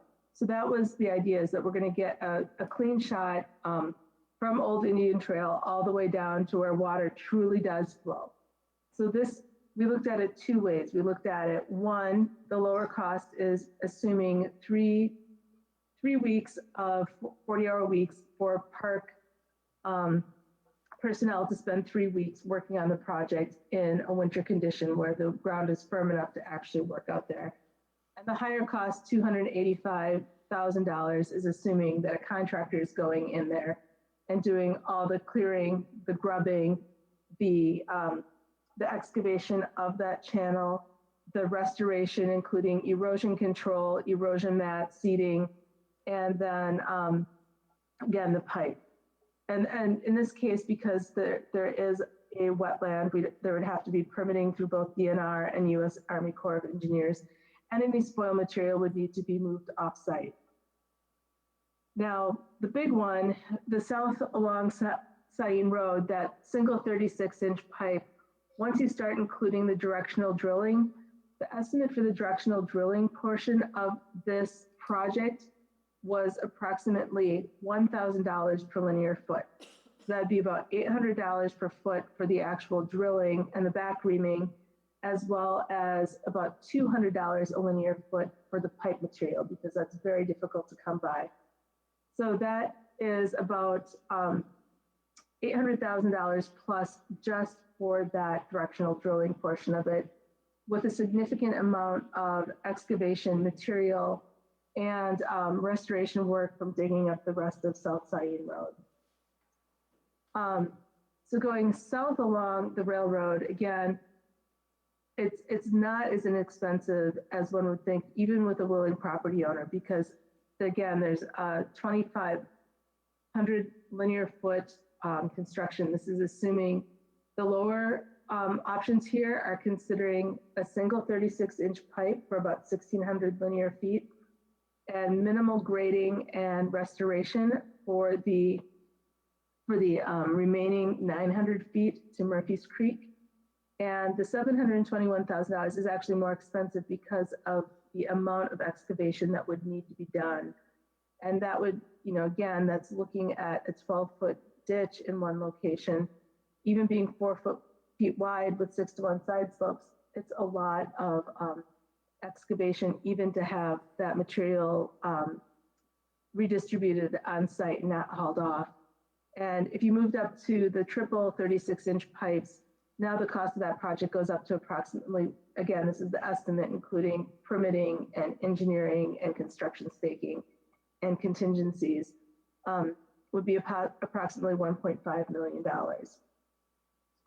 The sump pump collection, including insulation for the stretch along Curry Court, where you have minimal cover, is approximately $193,000, and that for the municipality's portion of the cost, meaning the manholes and the 4-inch pipe and the insulation and the castings and tracer wire and the excavation and so on. That's not including any cost for any easements that may need to be may be required. This is just the cost of the collection and discharge system. So looking at these, kind of putting it all together. Go ahead, sorry. And before we continue, I just wanted to go ahead and answer this question that came in. It says, placing a pipe from Old Indian Trail via an easement towards Gold Park will not solve the excess drainage on the 3 homes along South Sayin, and intact would direct water towards an area that is not moving, unless this then directs water towards Curry Court. Please explain this further. Okay. So if we want to go back to that one and kind of rework through that slide on what's being proposed here. Yep. Going back. Okay, so Old Indian Trail. So in this case, we would be looking at a pipe or a ditch through this section, and this is the private property here. it takes out this high point. This is where the original ditch has been filled in, as one of the commenters discussed earlier. We would then look at continuing ditching all the way along here. All the way along here where you see the dark orange, and excavating all the way through the central part of the park until it intercepts this ditch, which then flows pretty freely to the Murphy's Creek. So the option, I guess, if these people have localized low areas in their yard, I mean, their option is to try to discharge to the point where they get positive drainage.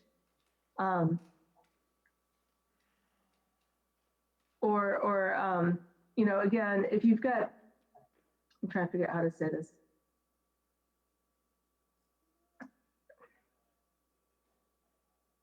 Wisconsin water law is kind of an interesting animal in that it's got the public trust doctrine that anything that's navigable belongs to all of us.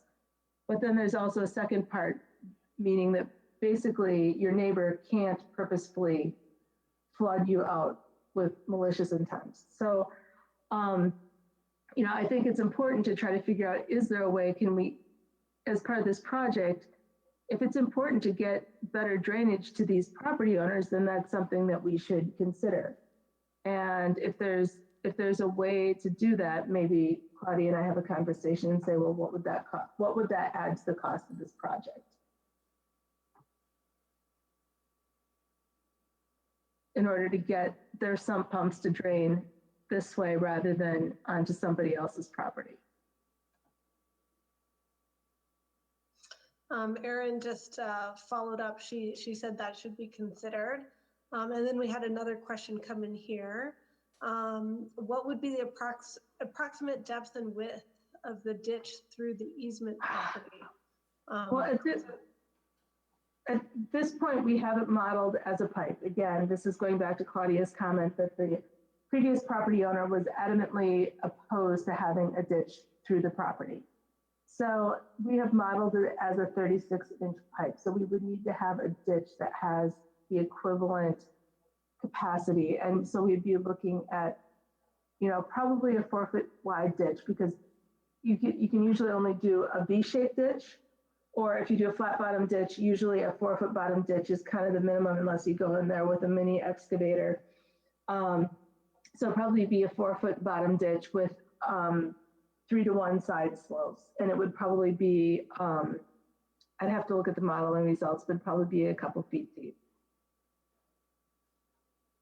But that's something I would need to dig into the modeling results and come up with what the inverts are and what the shape is and what that excavation section is. But that's something that if there are questions we can't answer during this presentation, I'll put together a document for Claudia and then she can post it on the city's website.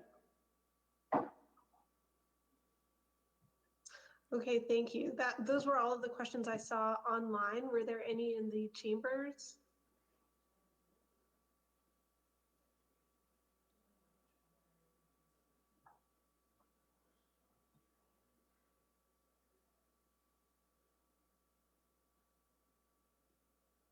Okay, so I think we're okay to continue. Okay, get back to where it was. And I appreciate everybody sticking with us. I know this is a lot of slides, a lot of information. So now we're going to talk a little bit about we've talked about a lot of these things in the bottom line for each project, but we're bringing it all together so we could all look at this in one location to say, well, what's good or bad about any of these alternatives and what makes any of them, you know, a more reasonable place to start than others. So again, this first project that we talked about was lowering the wetland overflow elevation to the northeast and doubling the size of the railroad culvert. And there really aren't a lot of positives associated with this because the water just doesn't drain that way, even if we try to encourage it to go that way. Again, the negatives of this is that, you know, even in the city has not been able to obtain an easement on that private property, and then dealing with the railroad also makes things difficult. And we haven't assessed the cost because it just really doesn't have a lot of benefit to Curry Court, again, for rainfall-driven flooding events. So our bottom line for this is not really a viable project, not something that the city is looking to go forward with. So the Old Indian Trail with the culvert south of Old Indian Trail and then dredging ditches in Gold's Edition Park. The pro is that this can help solve some of the localized flooding issues. And I think based on our conversation here with some additional work in the park, there could be some additional benefits to ongoing issues with sump pump drainage. Some of the negatives are this again requires an easement from a new landowner that the city has not yet had interaction with. And everybody involved, this is impacting 4 or 5 properties, which is important. But again, we need to keep in mind that this alternative is separate from things that may help people along Curry Court. Cost again is about $226,000 to $285,000. And the city is looking forward that this should be a recommended alternative. And again, there may be some modification to the alternative moving forward. South Scion storm sewer. Again, the pro is that you don't need private easements. The city can construct and maintain this all within their right of way. Cons are it's very expensive and it's a very disruptive construction process. I mean, for about a half mile of roadway. Bottom line is we're not looking to recommend this, given that going south along the railroad has a similar benefit, but it's a much less expensive option. And then going south along the railroad, the pros are there's a willing landowner to work with the city on easements. There's some flooding improvements. And again, maybe not so much associated with the depth and extent of flooding, but definitely with the timing of flooding. At least it allows the water to get out there and not sit there for days and days and days. So again, the con is that this is still relatively expensive and it's going to require an easement for maintenance. Again, looking in about the $650,000 to $700,000 range. And the bottom line is it's viable. Again, this drains the area more quickly, but it doesn't have a huge impact on peak elevations. At least this is giving the flooding area a downhill from there, even though it's not easy to stack up the water high enough to push it out super quickly.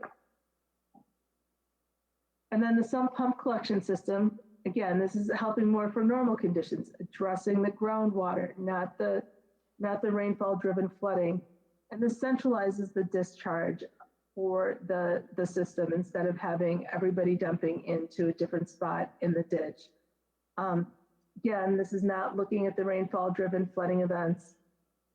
Of these options of things that the city can undertake, it's on the less expensive side at $193,000. And at this point, the city's looking at going forward, but again, this is really subject to more conversation with impacted property owners. And finally, Gold's Edition Park Pond. We don't see a lot of benefit other than, again, trying to get water from those homes on the South Scion Road area, but that could also be affected by increasing the locations of dredging with alternative number 2 that we just talked about. It's not really effective for flood reduction for the neighborhood at large. Water would flow into a pond, potentially have the ability to be stored, but that would reduce the peak flows based on whatever kind of outflow structure you have to Murphy's Creek. We've not looked at costs associated with this, and the city's not looking forward to going ahead with this.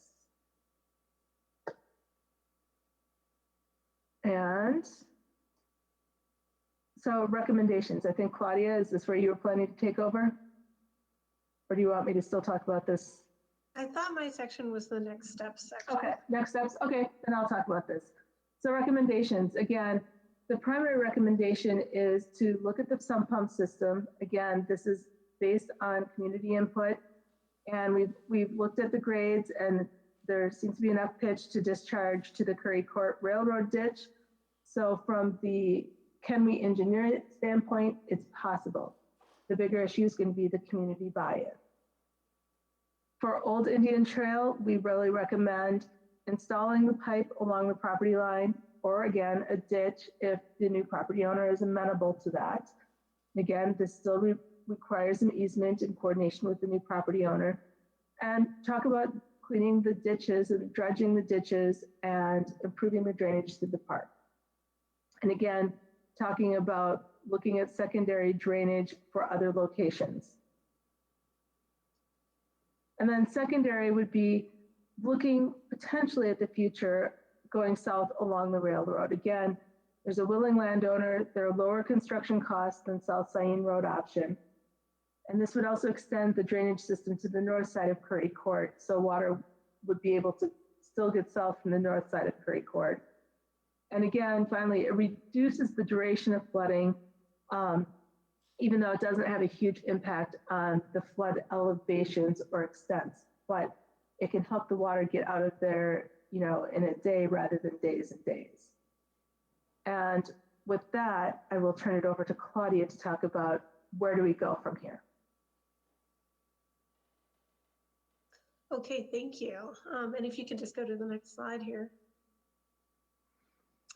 Okay, so for this feasibility study, we did hear on Tuesday with resolution 127-21 that Common Council would like more information about potential pump alternatives. That was something that we didn't include in the original alternatives that we had AE2S look at for us because of the feedback that we got from the community saying that this was really not an option that is very popular in the community. But seeing as we didn't really find a great option that had a very big impact here, all of the options that we have are will make marginal improvements, but not big improvements. We're not going to solve the problem with anything that has been proposed tonight. So we asked Common Council if they were interested in seeing more information on a potential pumping option, and the answer was yes. So the next step is for AE2S to do that analysis for us. We did have this public information meeting with all of the information minus that pump station. So if the resolution did not pass, then this would be the last public information meeting. But since that resolution did pass, we are planning to do another meeting to review the results just of that pump station feasibility rather than, and then the rest of the project has been addressed tonight. And then after that, we're going to issue the final report, and then that will be the completion of this feasibility study. Okay, and then in terms of next steps after that, if you could go to the next slide here.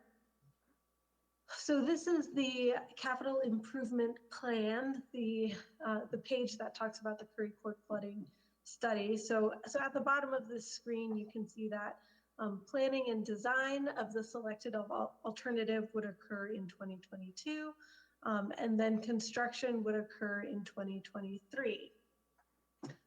So this is the way it's been approved at this point. And then depending on the alternatives that are selected, we may or may not need all of that planning budget for 2022. And then the 2023 option, the 2023 budget that we have there, which currently is $560,000, may go up or it may go down. And that would be updated the next cycle of the CIP based on the results of this study and Common Council's decision on what to move forward with. Okay, next slide.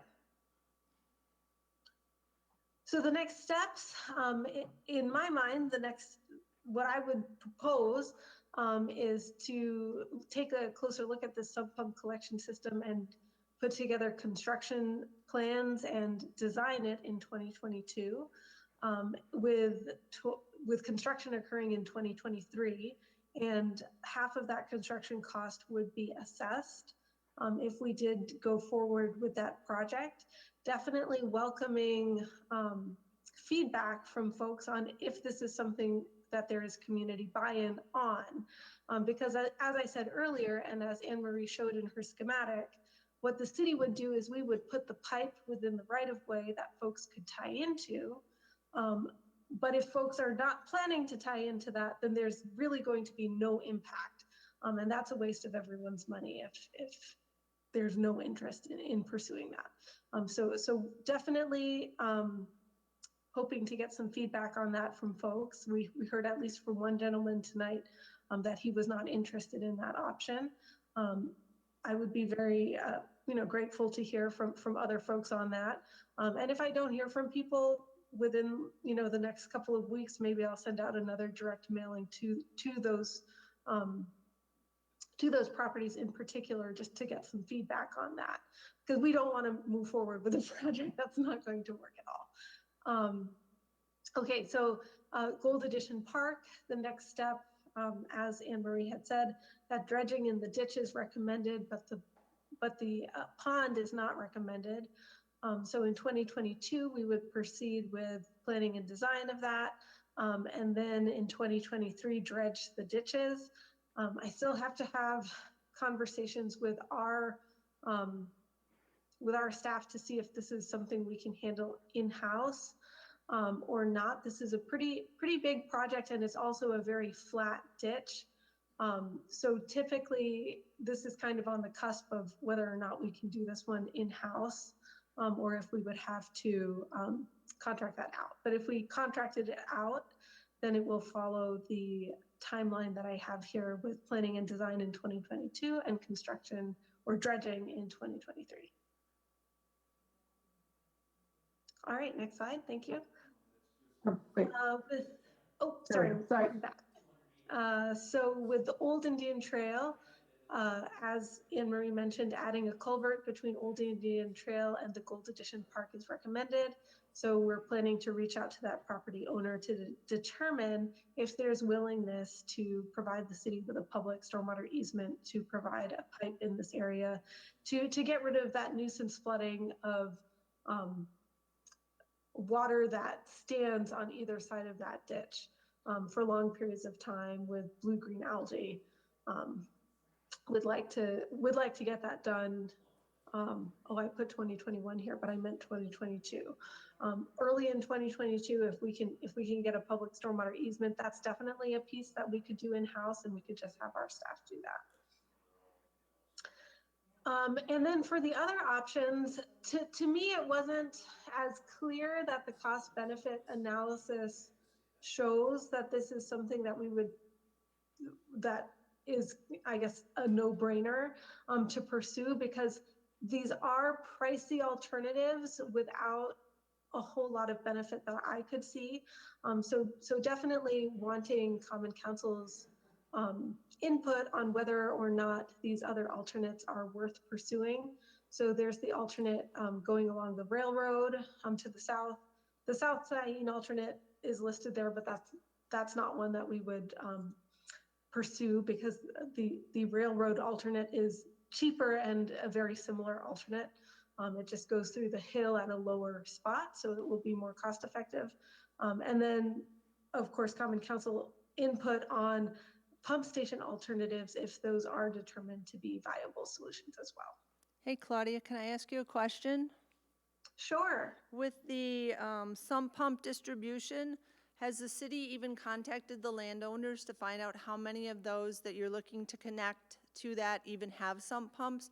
Because I would bet that more than half of them do not have sump pumps and would not even consider connecting up to it. Yeah, so the answer is no, not with that specific question. We did have a survey earlier this year where we asked folks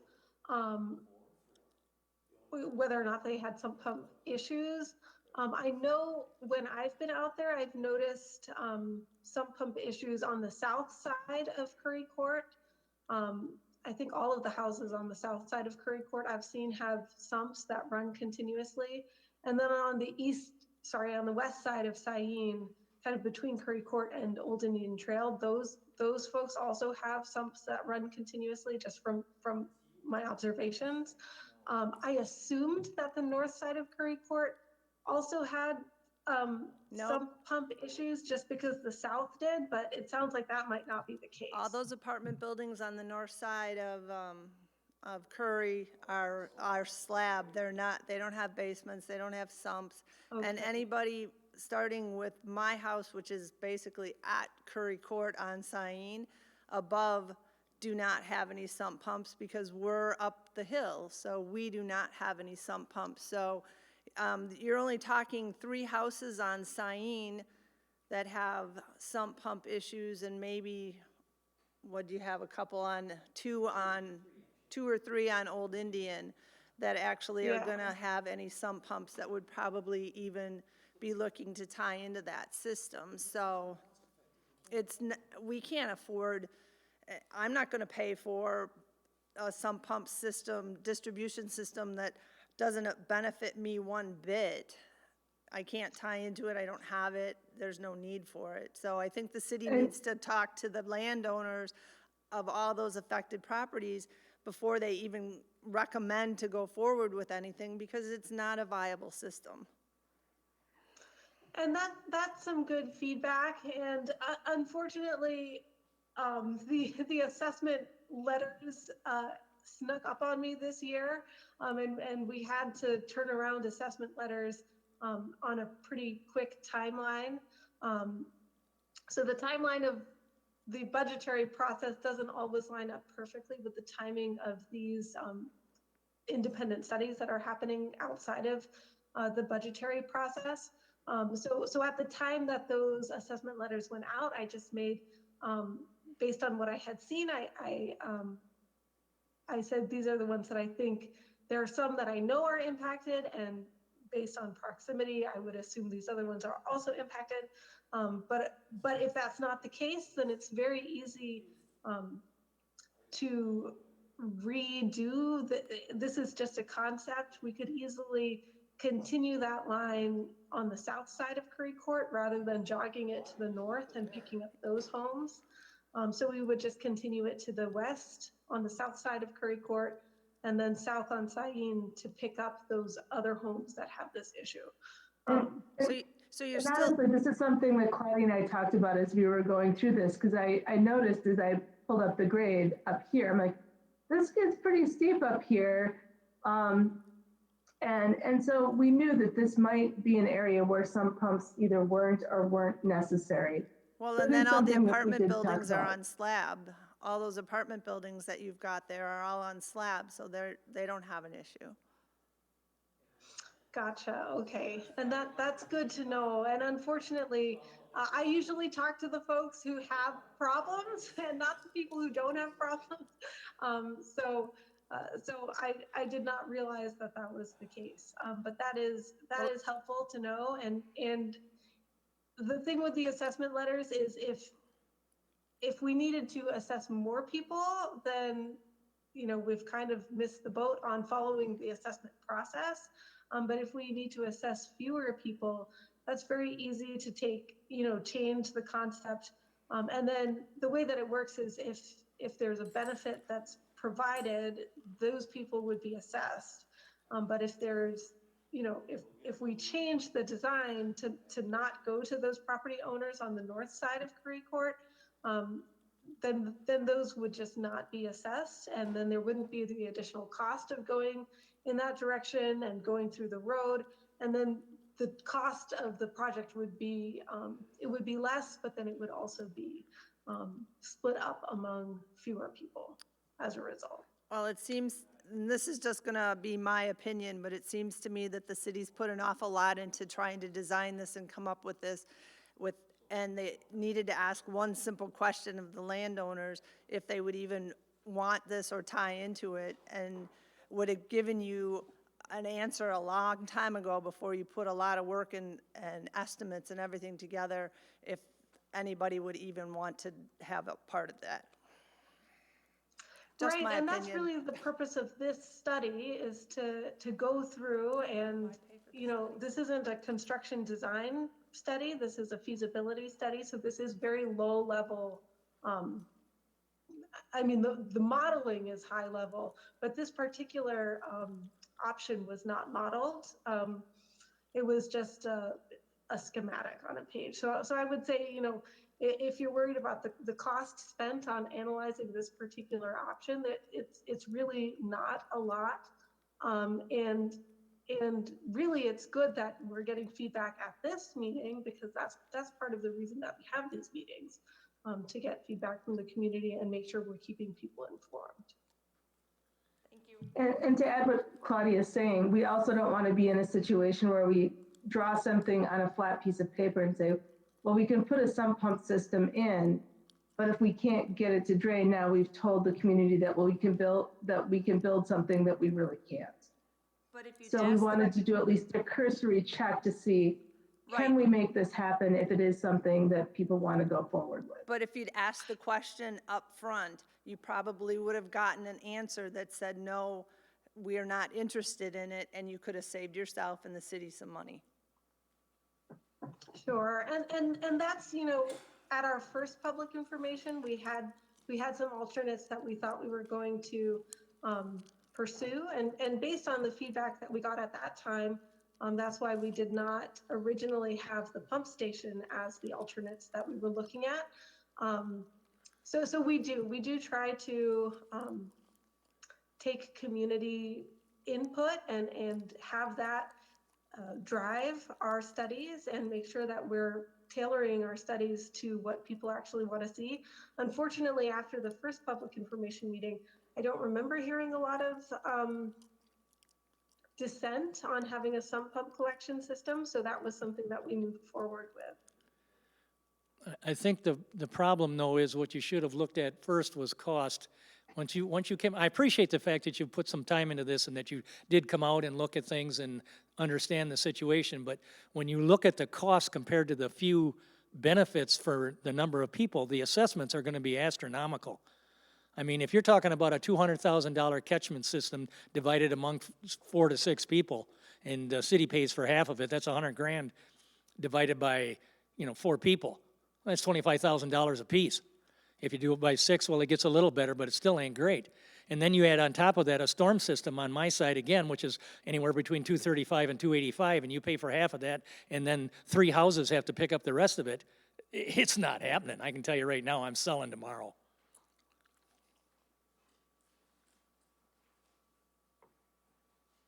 Yeah, and I agree with you. It would be, the assessment would be large to install that option.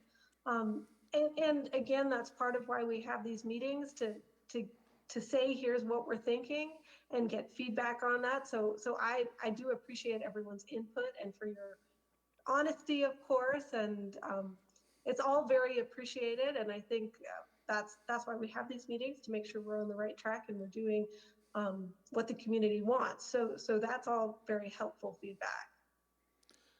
Okay, Claudia, here's something that I want to make a point of. Your original inclusion area was not inclusive, and when we got this new notified parcels thing, more people were notified. The problem is the water that drains down into Curry Court includes both sides of Hilltop all the way to the end. It includes the center hump in gold, which is not included in this. The center hump in gold is what affects Louis. All of these other properties are getting a free ride. That's not fair at all. And I know Bill doesn't want anybody else involved that doesn't have to be involved, but this is wrong because they're benefiting from what's going to cost us. And they're the ones whose water runs across my property, across her property, down to Scott's property. But they're not being included in any of this. Your notification stuff is poor. Another notification that's poor is Monday morning I go up and Cyene Road is closed. That affects everybody in Greenfield, everybody. Yet nobody in Greenfield, Cyene Road, Irish Lane, some of them got notified, but none of the rest of us did. Now the road is closed up on Cyene Road, but it's open to Stoneman so we can go get corn, but they haven't done anything other than unload pipe in a week. So we're going extra miles for a week, and how many people are down there? We're talking a lot of people down there that go up and down Sain Road normally, not to mention the outside people that use it. Now we have to go over to MM or Fish Hatchery, which is terrible, either direction we go. But we weren't notified that when this was going to happen. We still haven't been notified how far south it's coming. We don't know yet. We live in the neighborhood. These should be broadcast very widely when you do any notifications. Any notifications. I went on the website and I can find zero about this project on Sain Road for the water project. There's nothing there. I spent hours looking at your website. There's nothing there on that. There's plenty there on Aurora Road up to McCoy, but there's nothing from Aurora South. It's like we're forgotten, or we're the slums of Fitchburg, because we were until Allied Drive came in. We've always been the slums. And and a lot of us feel like we're still getting treated like that. You know, we're paying for storm sewer for how many years, and now you're telling us we're going to have to pay half of this. Well, we didn't get half of anything for all these years we've been paying it. I've been there 45, almost 50 years like Louis. And all we've gotten is double speak and ignored. And this is a good example of it.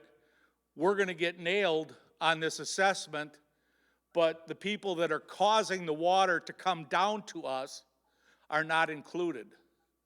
And that's not right. Thank you. In the assessment letter, the people who were notified as part of the assessment letter, that was just based on who I thought would be potentially tying into the sump pump collection system. Because at the time I was thinking that's probably the option that we would move forward with. But depending on which option we move forward with, different people would be assessed. So for the sump pump collection system, the method that we would follow is the tie-in method. So the people who are able to tie into that system would be the people who are assessed. But if we went forward with a different option, so for example, if we went forward hypothetically, and I know unlikely to happen, but if the pump station, went forward as an example, then it would be a different formula that we would follow, and a different area would be assessed for that.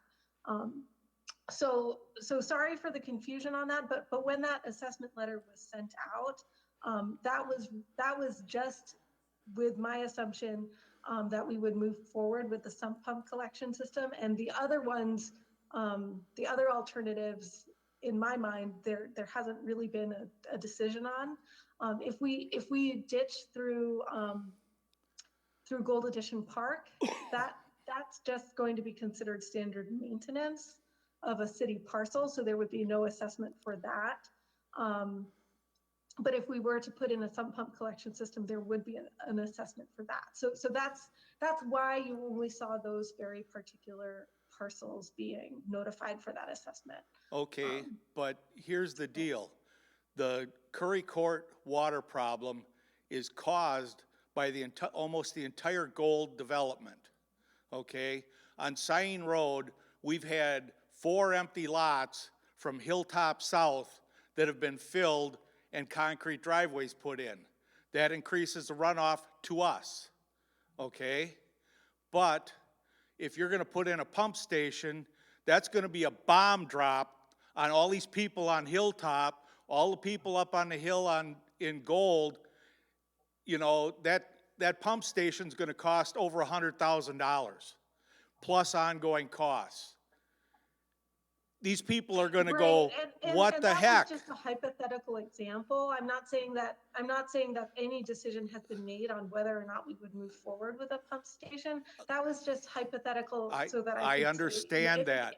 But what I'm saying is, when it comes to it, it's going to be dropping a bomb on them because they haven't been included in this right from the beginning. okay? They're sitting there twiddling their thumbs. They're happy as can be watching the Olympics right now. They don't know that in a year from now, they could get a $10,000, $20,000 bill tacked on their taxes to put in a pump station to dig south on Jones. It doesn't matter what it is. These people all, again, we're back to notification. There's a lack of notification and communication in this city. And it's not just you guys. It's not just, and don't take it personally, but it's not you. You got to go up the ladder. The top person is responsible. I was a top person. I know this. If you don't communicate, you have very angry people. And that's what you're going to have. You're going to have a ton of really, really angry people. Because this is going to be just like a bomb dropped on them. We're paying a lot of taxes considering we're down in a wetlands that they shouldn't have allowed us to build in the first place. So, you know, and now they want infill.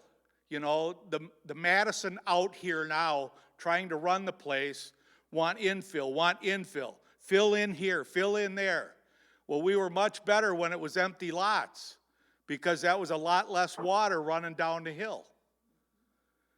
And they're stuffing houses in. At one point, our city was going to put 3 or 4 houses across the street from me in the swamp on Curry Court. And our mayor was the one pushing them. Luckily, our city council grabbed them by the butt and said no, because we explained to them that there's sitting water there. Now that it's getting mowed, now that it has been mowed, you could almost walk around over there. It's getting drier, even with the rain. You can't fill every square inch with a house. Thank you. Yeah, thank you for that feedback. And I will definitely follow up with our transportation folks as well and share that feedback on the Syene Road closure and see what happened there as well. Next slide. Oh, right. I didn't realize That's there were more okay. slides. I think that might have been the last I one. think this is really it because we had talked about the assessment and realized that it may very well be a moving target a little bit. Especially as we get feedback on the sump pump collection system and who it really impacts and what the best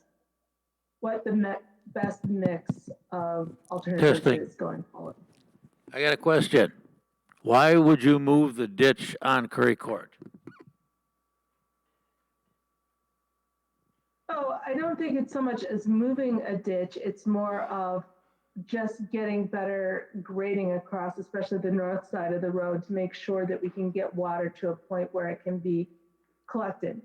One of the alternatives looked at moving the ditch to flow from east to west if they put a pipe down Syene Road to collect it that way. And again, it was more of a modeling way to make the water get to the direction that we want, knowing that once we get to design, there might be, it might be just that the pipe gets extended further to the east along Curry Court.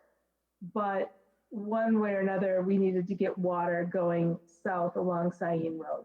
So that's what we were doing in that case. It's more of at this point, again, it's feasibility study, it's conceptual, and then it's to get it to the point to make sure things will work, and then details get hammered out in the design process.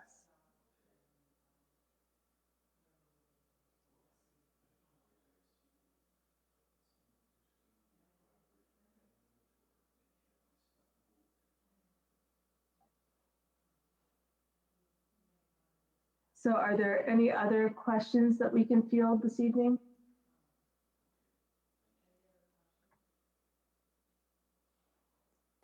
I think we're done.